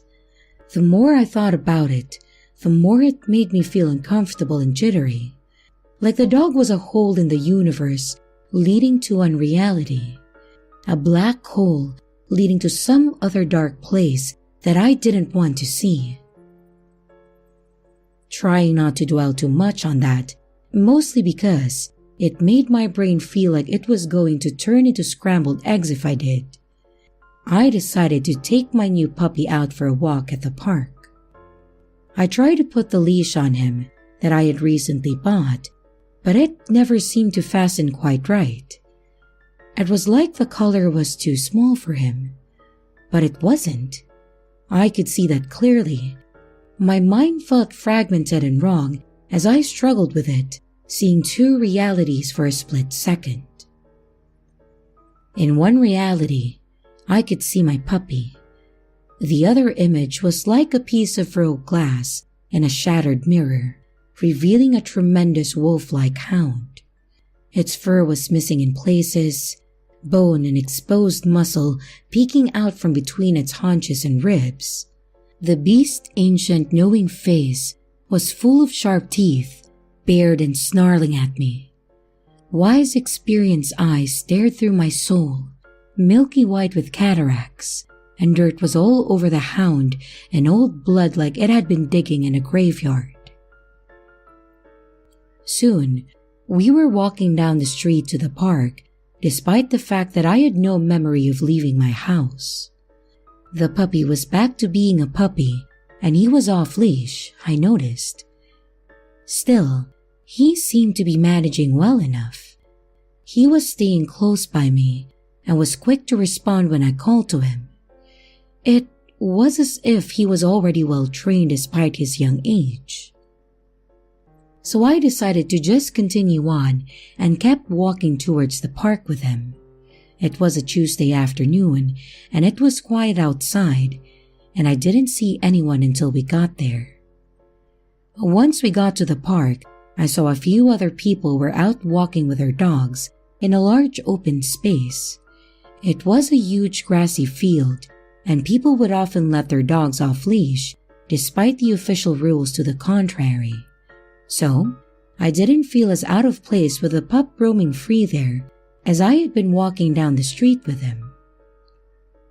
At first, nobody noticed us. But then, the dogs picked up the puppy's scent, one by one. They perked up their ears and stood stock still, staring at us. And they appeared terrified. My little pup, who I hadn't even had time to name yet, began to run towards them. I saw the stunned faces of the dog's owners. Their jaws dropped and they looked suddenly horrified for some reason. I didn't understand it. My dog was just a little puppy. They turned and began to flee. What were they so afraid of? I wondered, chasing after the little guy. And that's when it happened again. A little piece of my life went missing. 1 second, I was there in the park running after the dog, and the next, we were back home again. It was as if I had just lost the last little bit of my life. It seemed like just a second before, we had been in the park and I had been calling after my puppy as he ran away from me, chasing after him. But now, we were back in my living room watching television, an old rerun of The Office on Netflix. Pulling out my cell phone, I checked the time and it was 4:30 p.m. More than 2 hours had passed. I looked down to see the puppy was at my feet, sleeping soundly. At least he was safe. But that didn't make the blackout that I had just experienced feel any better. "What happened, boy?" I asked the dog, as if he would be able to tell me. He just kept snoring, and I noticed that there was blood on his paws and on his face. Feeling more scared than I had been in a long time, I tried to recall what had happened. Nothing came back to me, no matter how hard I searched my memories. And this had never happened before, and it really frightened me. I hoped my memories would come back to me, but they never did. And worse yet, over the following weeks it happened again and again, the blackouts. Every time that I left the house with a dog, my life would seem to disappear. Time would disappear. I would step out the door, then find myself immediately back inside with hours missing from my day. The blank periods would get longer and longer, and after a couple weeks, I was up to missing 8-hour chunks from my life, which I could remember no details from. It seemed to always be when I left the house, so I started doing that less and less, hiding indoors and never leaving my home. I ordered my groceries delivery, and I became a hermit. The puppy seemed content though, and he was growing at a rapid pace. Despite the fact that we spent all hours together, even I could notice the changes. Overnight, he seemed to sprout up a couple inches, and every morning I would see he was bigger than before.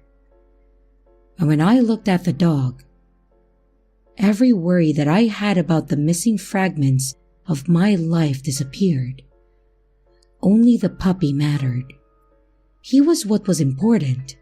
The warmth I felt when I was holding him, and how he looked at me like I was the only thing that mattered to him as well. Eventually, my friends started to get concerned about me. My old buddy Tom called, saying that he hadn't seen me in a while. I told him that I was fine, I just didn't want to leave the house because I had a new puppy. Telling him the truth didn't occur to me, but maybe I should have.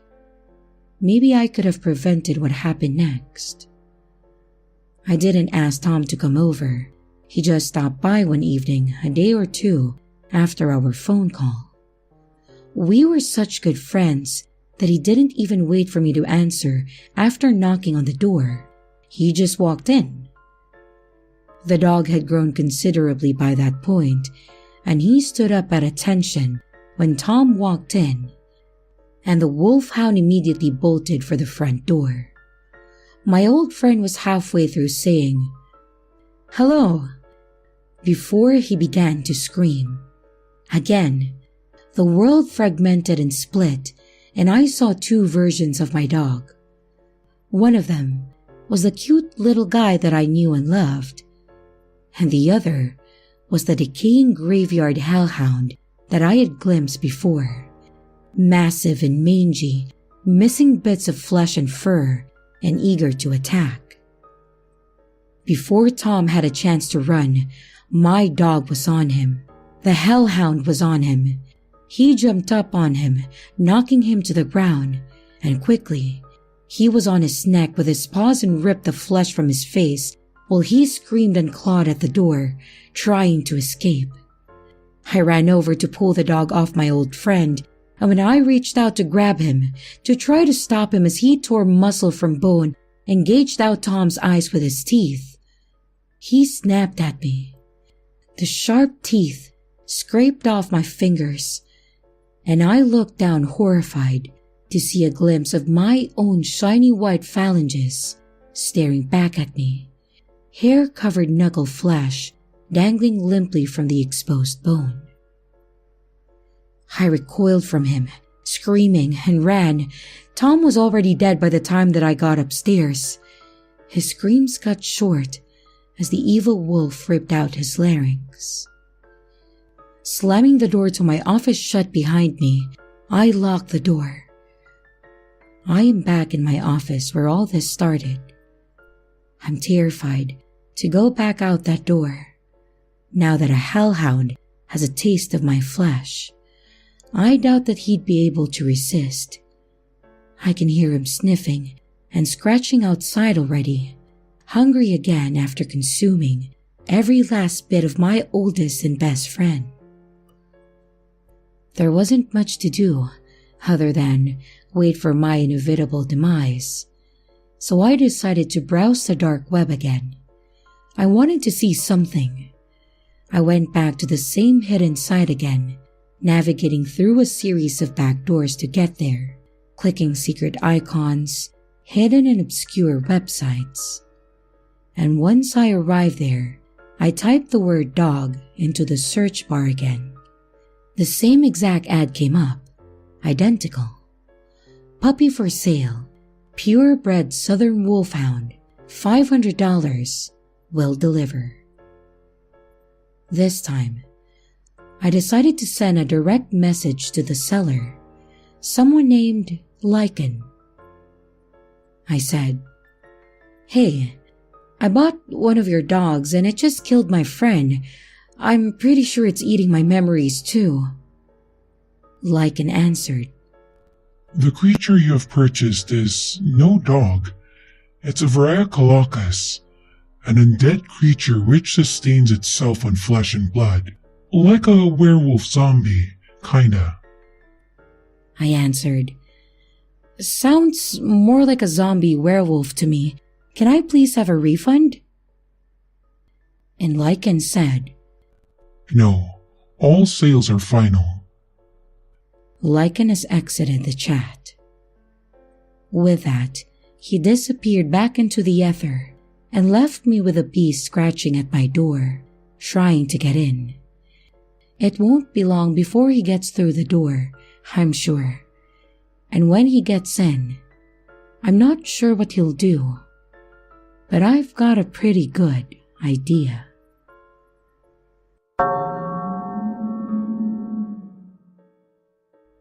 When my brother Noel went missing last year, the police were of little help. They told us not to worry, that it was far more difficult to disappear than it was made to look on TV or in the movies. Most people turn up on their own after a while, and their families find out, or pretend to find out, that the missing person's life was a little less respectable than they had claimed, a little bit darker and more mysterious. Some people live two lives, and nobody knows it but them. I did my own research and found this much was true. According to statistics, the chance of abduction by a stranger was less probable than being struck by lightning. You were much more likely to be kidnapped by someone you knew, and far more likely still to not be kidnapped at all. But despite their vague assurances and unfounded assumptions, Noel never did come back. The weeks and months went by, and there was no word, and it seemed like the police had given up or forgotten about him. Digging through his belongings, I tried desperately to find something that would give a clue to his whereabouts, and his computer was the best bet, I figured, since it was where he spent the majority of his time. Noel had worked as a database specialist for a big company named Proteon, and despite the fact that he had explained what he had did to me a number of times, I never could properly figure it out. If people ask, I told them he was a computer programmer, since that was at least something most people could understand. He was an expert at assembling and troubleshooting computers, since my dad had owned a PC repair business when we were kids, and Noel had taken quickly to technology as a child. He was building machines for my dad's customers in his spare time when he was still in his teens, and later, he went to college for computer sciences and only become more proficient over the years. Lately, he'd been experimenting with app design in his spare time and had gotten pretty good at it. He had told me that he was working on one app in particular that was extremely different from anything else on the market. I had hoped that the other programmer that he had been working with would know something, but I tracked him down, and that resulted in a dead end as well. Upon meeting the guy I found, he was peculiar, a disheveled-looking Satanist who refused to make eye contact with me and offered no useful information. He told me Noel had been of great help in his project, but said the rest was top secret.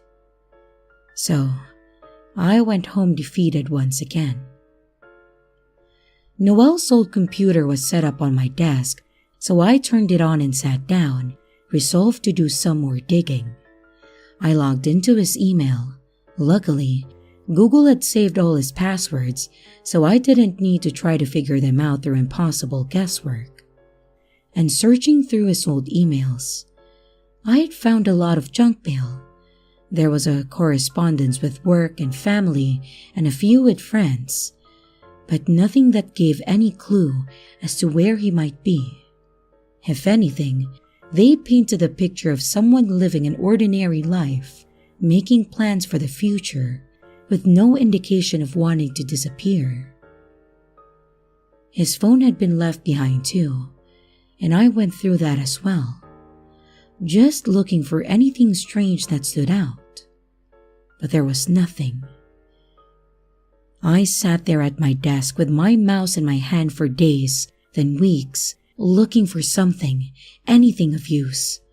I poured through his doc files, JPEGs, MP4s and MP3s, PDFs and every other damn file type that you can imagine, examining everything, desperately searching for some hint, some clue.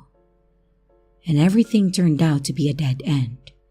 Of course, I called the police frequently as well, but they were of no help, and eventually went as far as to tell me to stop calling, saying that they would update me if they found anything. I had cursed at them furiously and hung up, and that had been the end of that. I went back on his computer one night to dig through some more file folders, and I noticed something that my eyes had scanned over in the past. An icon and the sea of icons that lived on the busy and disorganized desktop. It looked a bit like a purple onion with a slice cut out of it. I clicked on it, and a dialog box with a loading bar appeared briefly. Then, a purple window opened up that looked like a web browser, and I realized that was exactly what it was. Tor browser, it said at the top.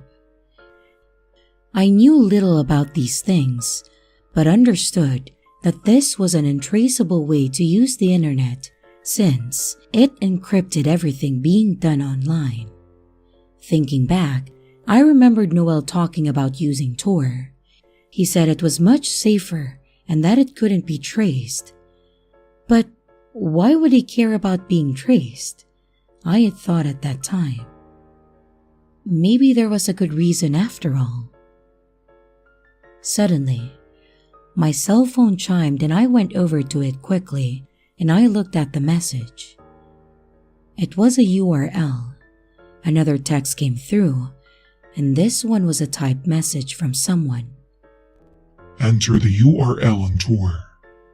Another ding, another message. Tell no one about this. If you contact anybody, I'm gone. I'm your only chance at finding him. I looked at Noel's computer. That was when I noticed the little lens at the top of his monitor that was the built-in webcam. The red light was on next to it, indicating that it was recording. Someone was watching me, and they could see what I was doing on the computer as well. I was sure of it. I texted back, "Doing it now." After typing the URL exactly as instructed, the screen turned into a login for a website of some kind. I received another text. Password is his favorite movie. You have 2 minutes.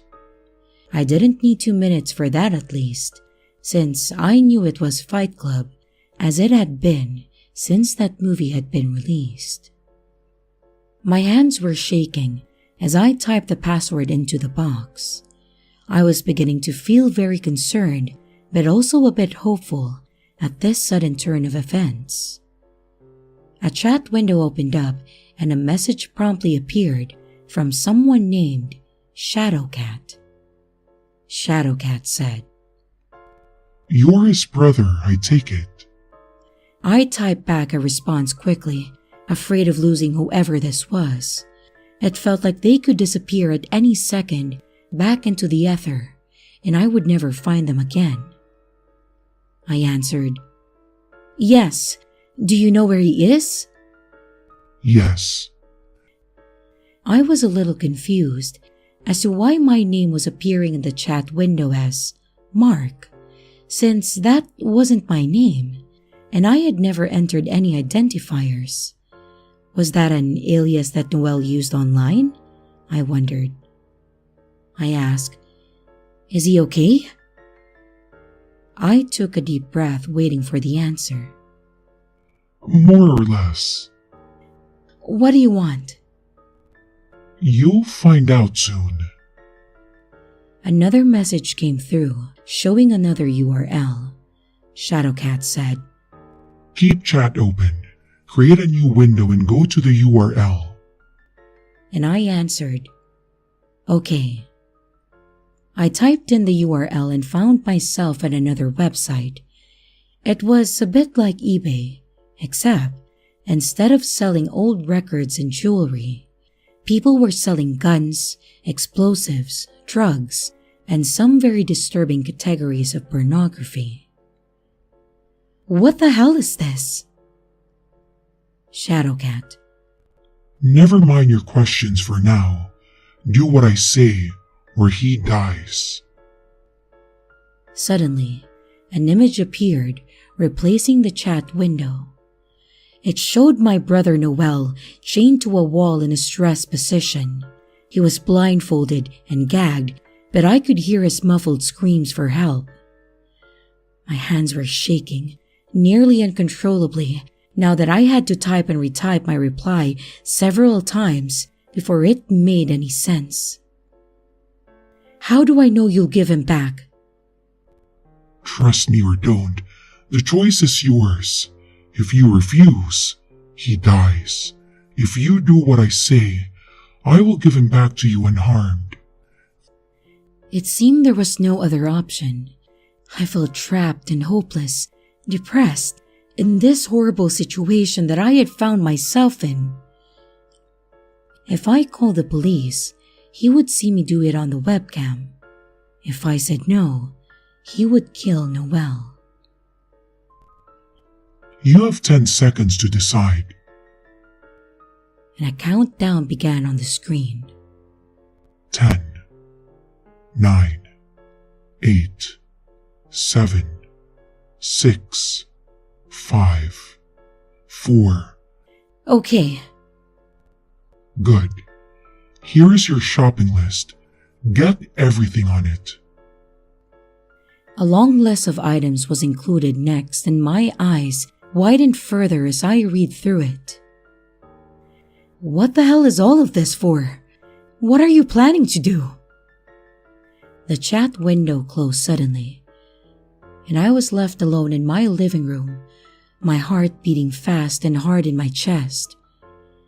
Only the other website remained now, the one with the black market guns and explosives, and everything else illegal that you could find, and everything else illegal that you could have delivered to your doorstep.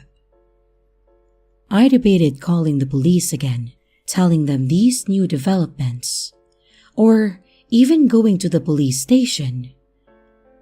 But what if the kidnapper found out? He obviously had ways to spy on me. Probably you'll say I'm an idiot for what I did next, but I really wanted to get my brother back. So, I filled the online shopping cart with the requested illicit items and entered my credit card information, cringing as I hit enter.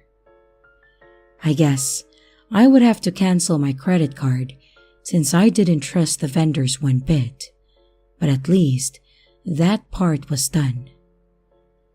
The package arrived in the mail surprisingly quickly, and as soon as I had brought it inside, I got another text message. It invited me to another chat on tour, where I was given a physical address. They said to meet them there with a package and that they would give me back my brother. I was to tell no one where I was going. It was dark by the time that I had arrived at the old warehouse in the industrial section of town. The place was abandoned, and there were no lights to illuminate the parking lot as I pulled in. My trunk had some cargo in it, that would surely get me a couple decades in prison, if not more. Terrified, I sat in my car, still gripping the steering wheel tightly with both hands, despite the car being turned off, and I had no idea what was going to happen next. My cell phone chimed and I nearly jumped out of my skin. It was a text message. Come inside through the east door. I did a bit of a quick geography to determine which way I was facing and decided that was the door that I was looking at, right in front of me. Taking a deep breath, I got out of the car. I popped the trunk and grabbed the duffel bag that I had brought with the illicit items packed inside. The gravel crunched beneath my feet as I made my way across the parking lot. My hand shook as I reached out and grasped the doorknob, turned it, and went into the dark cavernous space inside the warehouse. As difficult as it was to see outside, it was even darker in there. Taking a few more frightened steps forward, I found my eyes did not adjust to the dark. The door clanged and shut behind me, and I jumped, feeling my heart skip a beat. "Hello?" My voice echoed back behind me. Did you bring everything? I jumped, startled, when I heard the voice. It was raspy and high-pitched and made the hair stand up on the back of my neck at the sound of it, like fingernails across a chalkboard. Yes. Good. Bring it this way. Terrified, I stepped forward into the pitch blackness, unsure if I would run into something. I moved slowly and deliberately, hoping not to hurt myself. He's got it for us. He has it all. Yes. Suddenly, I realized there was not just one voice speaking, but many. They were all around me, surrounding me in the darkness, and I felt their movements in the air around me and heard sounds like the wind blowing during a thunderstorm. Poisons. Acids. Knives. Explosives. Boomed a voice from the corner. Guns and bullets and snake venom. I heard them moving closer now, inching towards me. Their voices were in my ears as I backed away. "Where is my brother? Show him to me or you get nothing." I was terrified, but determined to get Noel back, come hell or high water. Or maybe we'll keep you as well, little brother. Maybe someone will want you back badly enough to bring us more offerings, more dark treasures. I could feel them very close now, could hear their breathing and feel their proximity to me, causing my skin to break out in goosebumps. My mind raced, desperate to think of what I could do to get out. These creatures, these demons, whatever they were, had no intention of letting me leave. And I had a sudden brainstorm. I reached out into my pocket and pulled out my cell phone. Quickly, I hit the button for the flashlight function. If there was anything these creatures would be affected by, I guess by their choice of habitat, and it would be light. "These are demons born of darkness," my lizard brain whispered. "They are not accustomed to anything but blackness." And the white light cut through the darkness like a knife.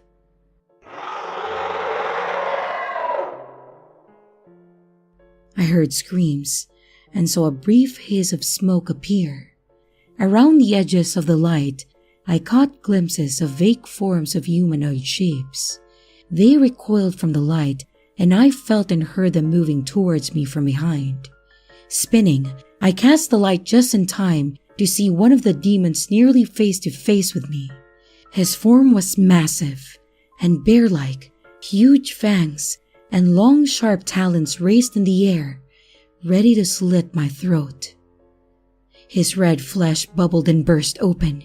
He evaporated into a misty haze when the light hit him, screaming in a deafening baritone.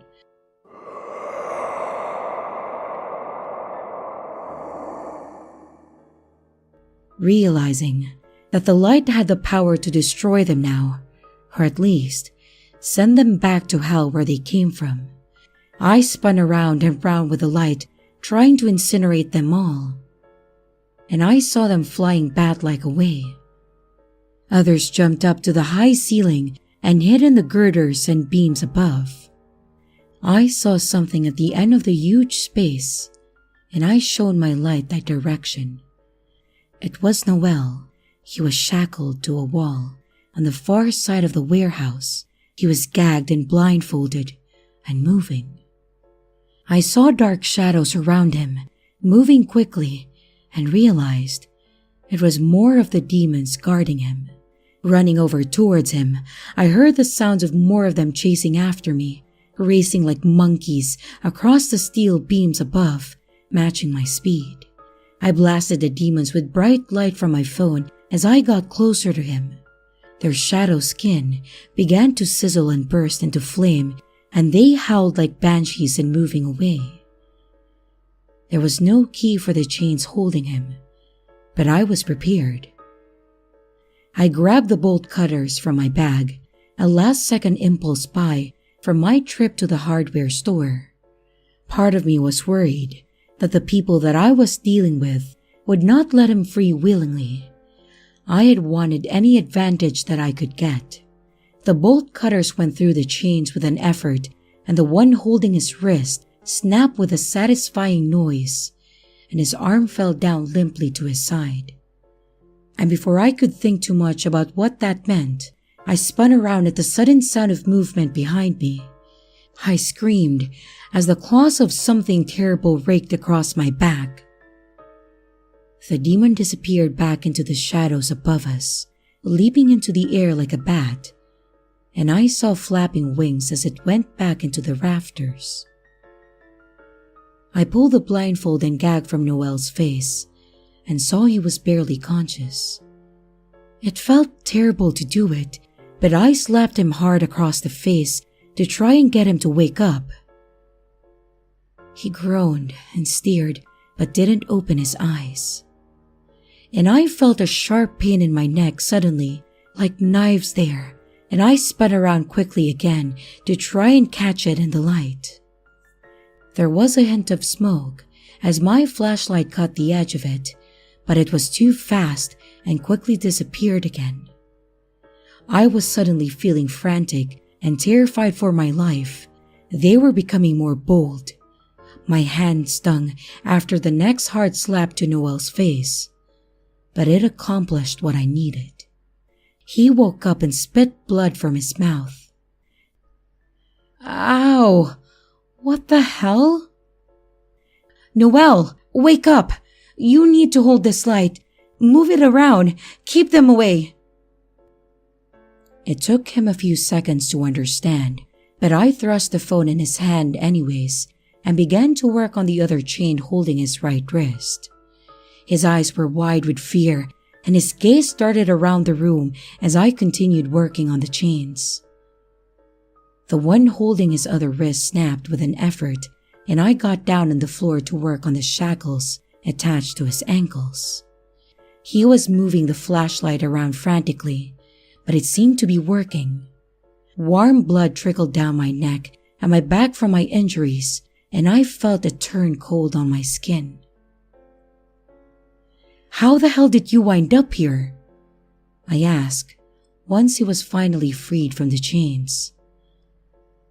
That damned Satanist programmer. He summoned those things from hell. What? How? Never mind. Just let's get out of here. I took the flashlight back from him and used it as a weapon, shining it in every direction, and often just in time as I saw the demons scatter from the light like cockroaches each time that I swung it around.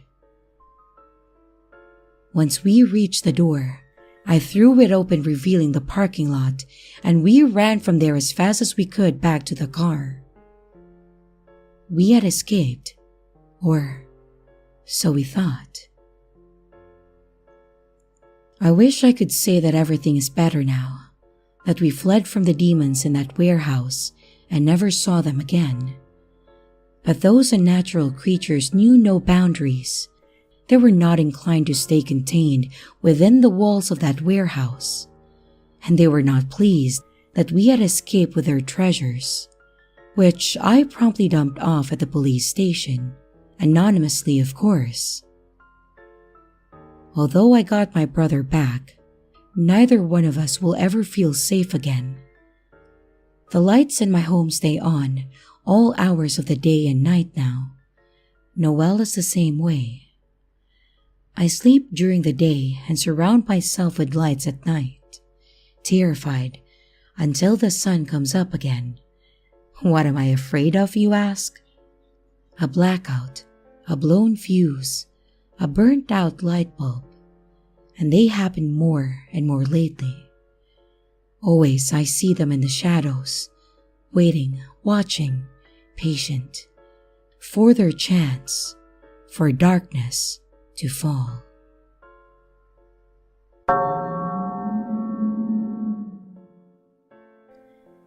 There hadn't been a murder in Franzburg for over 5 years, not since Old Man Weathers killed his wife over a Monopoly match gone sour, and a marriage gone even sourer. Up until last week, that was. Now, I've got 3 different files sitting on my desk with 3 different victims.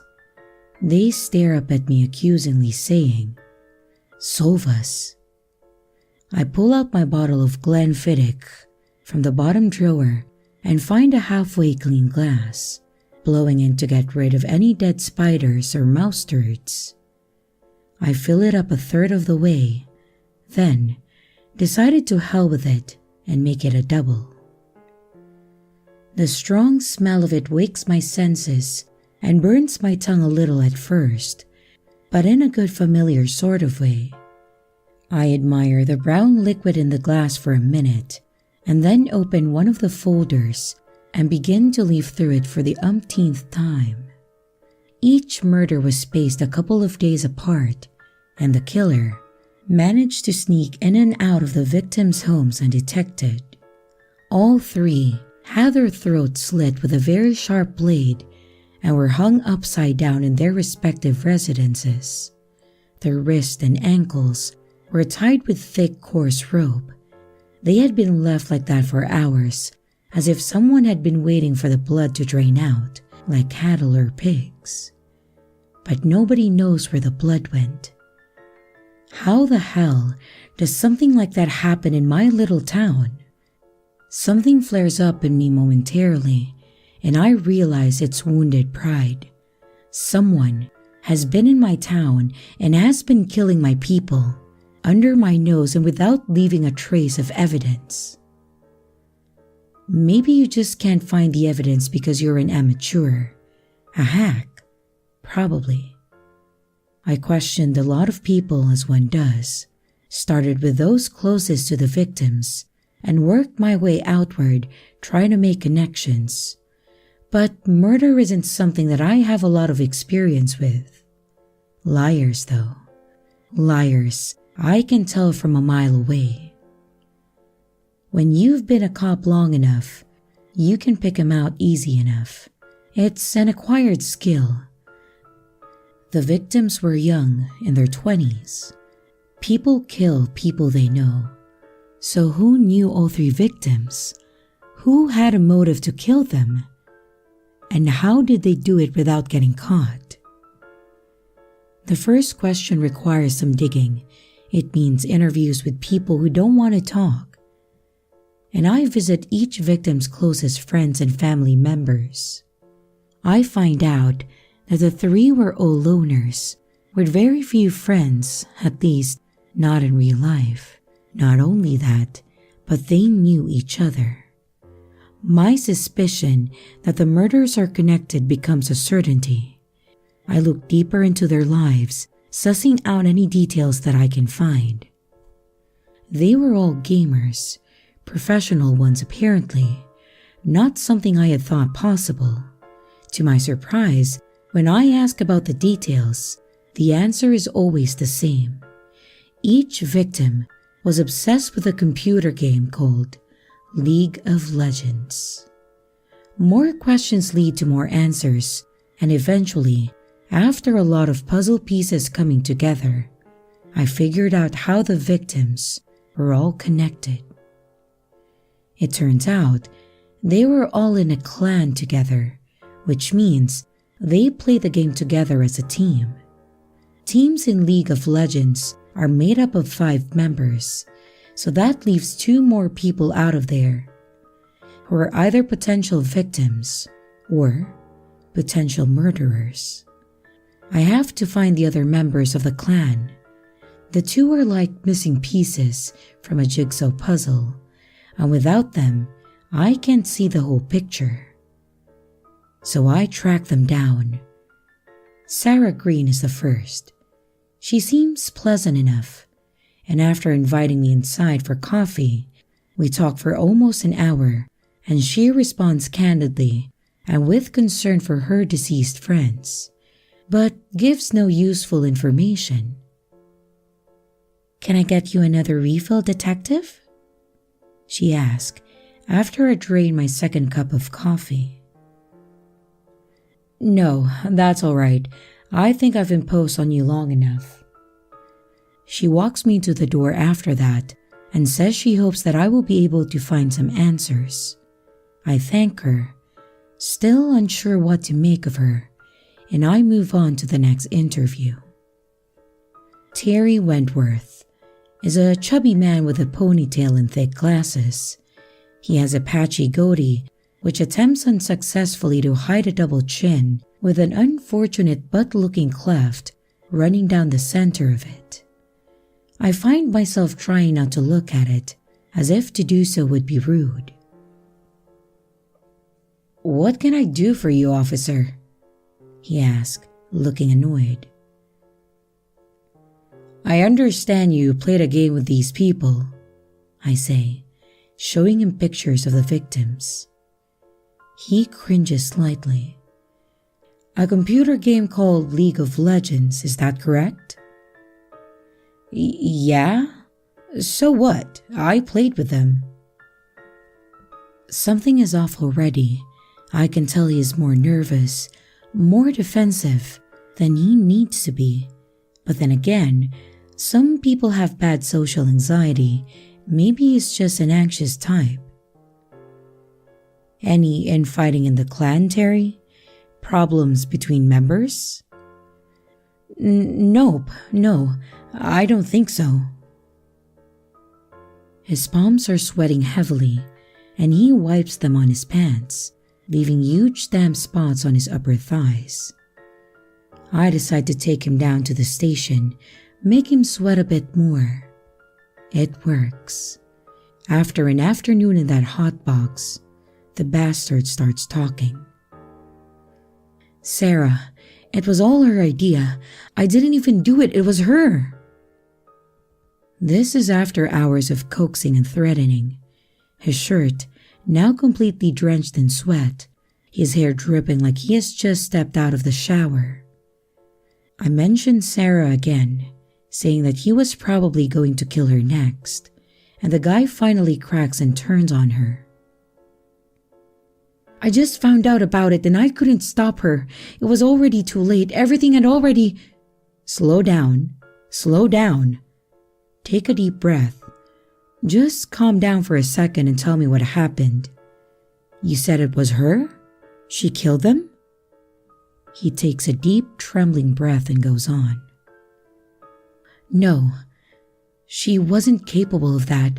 Neither was I. But we weren't going to make it anywhere in the tournaments unless she could bring on a couple new pros. Real talent, I mean, not just friends who happen to play. The 2 of us were top-notch, but we couldn't carry the clan anymore. We kept getting knocked out early in the big tournaments. You mean you had them killed over a video game? It's not just a game. There's thousands of dollars up for grabs, man. You have no idea. Millions if you're world class. And we could have been, if not for them. But like I said, it wasn't my idea. She set it all up. I didn't find it until later when I asked her. Ask her what? Where the hell everybody was. They all just started disappearing, and new players started showing up to practice. First it was Lisa, then Graham went permanently AFK. Finally, she told me Wayne wasn't cutting it either, that he'd have to disappear next. So, what did you say? I pretended to go along with it. That's what I do sometimes if I want to find out how far gone somebody is. I don't know if you've ever tried it, but if you ever start talking to somebody and they say something really rotten, just agree with them for a minute and see what sort of depravity their mind really contains. It's kind of astonishing. It's called Police Work 101, kid. I want to say, but don't. All right, I'll buy it. You tell her you love whatever she's doing to clean up the team, and you just want in on it. And you're curious and want to help, so she tells you? Damn right she does. Like, she's proud of herself. She found an assassin on the dark web, she tells me. Some guy who'll do it practically for free. You have his name. A way to contact him. I try hard not to show my hand, but I'm getting excited at the prospect of catching this guy, and my questions come a little too fast, making him bristle momentarily. Man, I can't tell you that. If she finds out I said anything, she's coming after me next. Listen, kid. I say in my best friendly cop impersonation. You're doing the right thing here. Let me follow up on this and I'll make sure she goes away for a long time, for the rest of her life. You didn't do anything you say, right? So, you've got nothing to worry about, but you have to tell me the truth, everything. Now, who is this guy? He looks at me darkly and seems to brood on the question for a while, but eventually he answers. He explains to me how to reach the assassin and how it was all arranged. Sarah is sitting in front of the computer screen with a sad look on her face. He's going to kill all of us. Who is Sarah? She looks at the blank screen, dark, empty. Him. A shiver runs down my spine and my flesh breaks out in goose pimples. We can protect you from him, I say, but the promise rings hollow, my voice empty and false even to my own ears. No, you can't. She sighs and turns the computer on, waits for it to boot up. Within a few minutes, she has logged onto the Tor browser and is into some chat room. She types something into the window and waits. I hold my breath without meaning to. Suddenly, the screen goes completely dark and the chat window disappears. Despite the heat of the day, it feels cold in the room, then freezing. I exhale and can see my breath hang in the air. My teeth begin to clack together and chatter. Who is he? The voice is like a thunder crash coming from the computer, and I understand immediately why she was so scared. It was a wonder the speakers don't blow out. My ears are ringing, and I feel like the room is still echoing and reverberating with the sound of it. There is a presence watching us. I can feel it. I don't know how else to explain it, but it feels like when you are walking down the street and you sense someone is watching you from behind. Have you ever felt that? Like eyes are tickling your neck, and you turn and see that, of course, there is someone staring at you from the front window of their house. I feel that now, but all over, their eyes in the walls, ceiling and floors all watching me, and my skin tingles and I shiver. That's Detective Slate, she says in a monotone, betraying me immediately. He wants to catch you. I told him that's silly, but he doesn't listen. The young woman's face is visible in the reflection of the monitor, and I see her eyes staring far off into the distance, as if she is hypnotized. Then that deep voice begins to speak again, and I find myself unable to do anything but listen. Look into the darkness, Detective Slate. Don't you want to experience it for yourself? Don't you want to sleep, Detective? Aren't you tired? Suddenly, out of nowhere, there are 5 men grabbing me and wrestling me to the floor. My heart is beating out of my chest, and I am stunned to see that my service revolver is in my hand, clenched tight in my fist. Yet, I have no memory of removing it from its holster. The coldness of the barrel touches my temple, and my fingers is on the trigger, trying desperately to pull it, despite my terrified brain pleading for it to listen, to stop, to relax. I don't want to die. I don't want to die. And yet my index finger continues to squeeze down on the trigger as if possessed. My old partner, Stevie, who has gotten there first, is wrestling with me desperately and finally manages to pry my hand from the gun. Later, I try to explain to them that it wasn't me, that I didn't want to do it. Something made me do it. He made me do it. I look up and see Sarah is now banging her head down hard against the steel table, as if she has no control over herself. She brings her face down again, and blood begins to spatter and spray. Parts of her face shear off, exposing muscle and bone beneath. And still, she doesn't stop.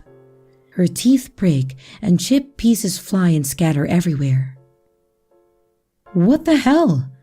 another officer is saying, letting go of me and rushing over to her.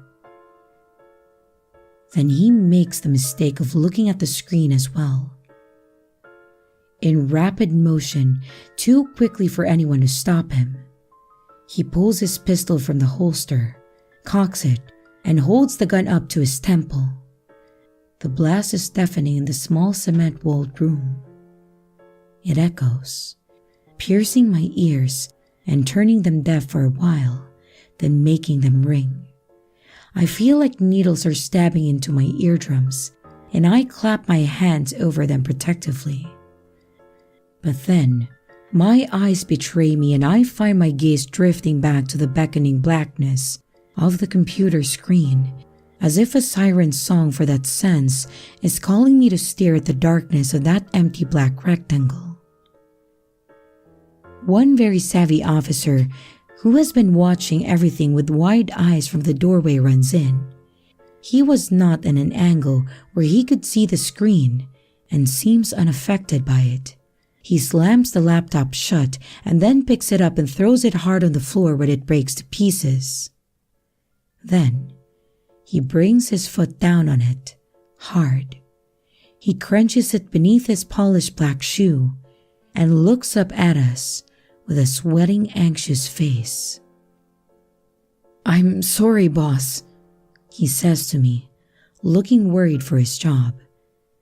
On an ordinary day, he would have every right to be.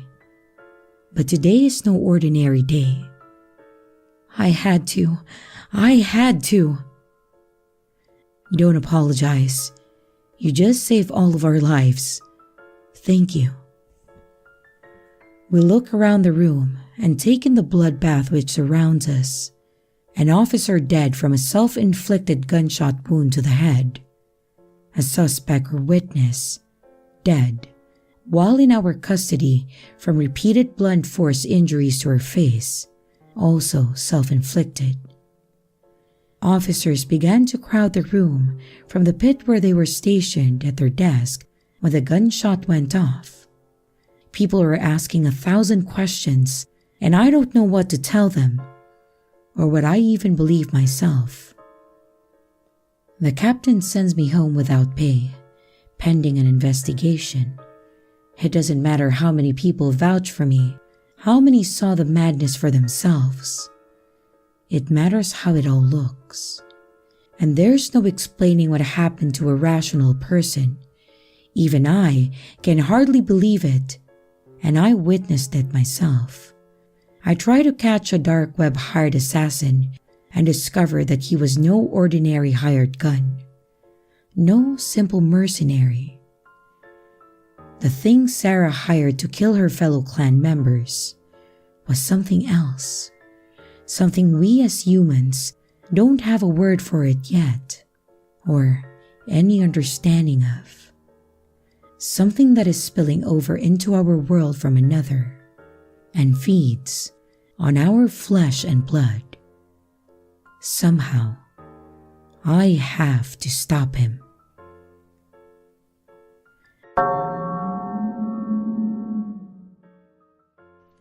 Okay, so I'm just gonna go right on the topic here, since my background or way of living doesn't matter in this case. As you all know, there's been quite a few accounts of people's encounters on the dark web on this sub lately. I usually read all of them because it intrigues and scares me, and maybe that's why I ended up dreaming about it a few days ago. Perhaps what I saw isn't grounded in reality, but since I've never dreamt about such things before, I figured I'll ask for your 2 cents. So let's get to it. I can't recall the fine details of most of this dream, but I do remember the basics. In the dream, I got in my hands on a Tor browser because obviously I was able to go onto the deep web. One weird thing was that the browser wasn't just a program that I downloaded to my computer, but it was inside of some sort of fancy router/modem thing that I could just plug into my computer whenever I felt like using it. I remember something about having to stay hidden from the police or just some form of authority. Anyway, let's not derail too much here. It's possible that I watched more than just one murder video in that dream, but I can only remember one, so here it goes. The video was filmed by what I assumed to be a man and a woman, judging from their voices, who had kidnapped 2 young women and held them bound in a dark room. The victims were laying down on their sides, and I really wasn't able to see the surroundings in the room. The camera lights only hit the 2 victims. I remember how I thought it was remarkable how stoic these women acted towards their kidnappers, despite being in such a situation. And I felt some sort of hope at that thought, a notion that whatever these kidnappers did to them, they wouldn't go down so easily. Even if their video was disturbing so far, I didn't actually feel like the kidnappers had anything on these women. I felt like they would be okay despite everything. I don't remember much of the torture either, but I remember the 2 women begging their kidnappers to stop doing this to them and just let them go, to which the kidnappers just kept going, snickering unmercifully. The thing that stuck with me the most is when one of the kidnappers put a nail to the thigh of one of the women, the one who they filmed the most, and also the one of them to fight back the most. He retrieved a hammer and slammed the nail right into the poor woman's thigh. I cringed at this, but somehow I couldn't stop watching. Amazingly, the woman still spat out insults at the kidnappers, even though she was clearly in pain. The kidnappers did this a few more times. They probably did other things too, before I finally decided to stop watching the video and go look for something else instead. Watching that had really brought me into some sense of guilt that I, as an unsuspecting viewer, had somehow let this happen, let these women be tortured by some sickos, and when I woke up from the dream, it has stuck with me until this moment. The reason I came here to you, No Sleep, is because I felt there's something that I should ask those of you who've actually been on the deep or shadow web. Do you recall ever actually seeing a video like the one I've just described? It's probably stupid of me, but I can't help but wonder where this dream even came from, since I've never dreamt about such things before that I can remember, and if there might be some truth to it.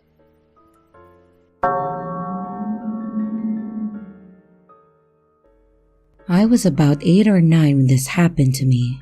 At that time, using a computer was still a new thing for me. We are roughly talking about 12 years ago, where, as a kid, you only used the computer to play games, and simply searching dumb stuff on a laptop seemed like a good idea, or in my case, my grandmother's laptop. Now, a little context. I never really told anyone about this, because it's kind of a tricky conversation to come to, and the deep web at that time was pretty much still unknown where I lived. I remember that a couple of times my uncle, who we lived with and who was in his 20s, used to borrow my grandmother's laptop as his computer, and that was extremely basic at that time. Whenever he finished, he would just return it to my grandma, and she would never question anything that he downloaded to her computer at that time. Well, looking back now, they should have password protected the computer or shut me away from it, because this shit was traumatizing. I remember looking at a blackish icon on the desktop. I don't remember the name of it, but I was curious what it was. Now looking back, I'm not actually sure what it was. So if anyone has an idea, feel free to drop it in the comments. Now, when I clicked it, it brought up a Firefox type of browser. Everything looked the same, nothing was off. And at that time, we used to have a Hungarian forum as a front page, as we didn't know much about Google. So, we would search stuff through that engine and it would work fine. So naturally, nothing seemed off to me. However, when I tried to search up animal videos, because I wanted to watch cute animals, I came across an English title, which at that time was gibberish to me, apart from this one word, gorilla, which is pretty much the same thing in Hungarian. So I clicked on it. And oh boy, I wish I never did that. The browser took me to a website which was completely black and had a red counter on the bottom left. It wasn't too long left, about 3 to 4 minutes. So I thought that I would wait, as maybe it's a buffering time, which was extremely believable because our internet was utter shit. And even now when I think about it, my heart rate increases and I just feel sick to my stomach. The counter stopped at 0 and the video began. I saw this girl, and to my best guess, she must have been around 17 to 23, just casually laying on a mattress on a floor. Then she sat up.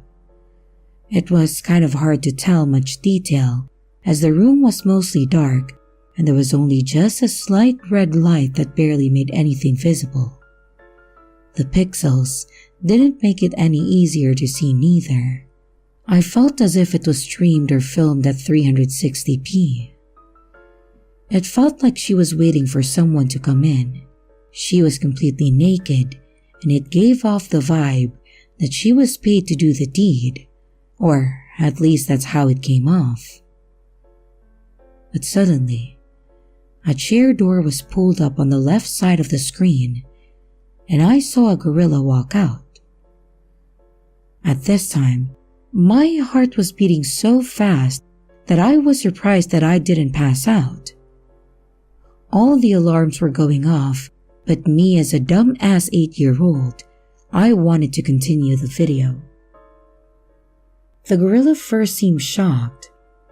Then, it became extremely aggressive and it charged at the girl. It was clawing at her eyes and ripping her chest off, and I saw the blood drip everywhere. And the gorilla started eating the body, which was by now motionless. The shock wore off, and that's when I said, "Nope," and closed down the laptop very quickly. I sat in the corner and cried for a good half an hour, and I realized that I should have probably closed the tab so that I don't get told off. With my shaky hands, I opened the laptop, and I was met with a lost connection to the server error page. I could never erase this shit out of my head, and always dreamt about it at that time, as it gave me big-time trauma. But until this day, I'm scared to share this story with anyone, because I don't want them to think that I was a psycho and just made up this story because I want attention or something else. Please, if you ever saw this and got scarred for life, please, for the love of God, tell me that I wasn't the only one who saw this. Hello everyone, it's your creepy sister here. Thank you so much for watching the video. I really appreciate each and every one of you. But I would also like to thank my amazing patrons, my top tippers, and my dearest channel members. Thank you very, very much. I really appreciate it with all of my heart. If you want to support the channel further, you could also choose to become a patron, a tipper, or a channel member. But remember, it's appreciated, but never a requirement. I would also like to announce that we have merch now. The link is in the description of the video, along with all my other social media links, like my Discord server, Twitter, Instagram, and others. You can connect with me and send your stories there. And don't forget to like and subscribe if you haven't yet, and comments are highly appreciated. And remember, your fear feeds me.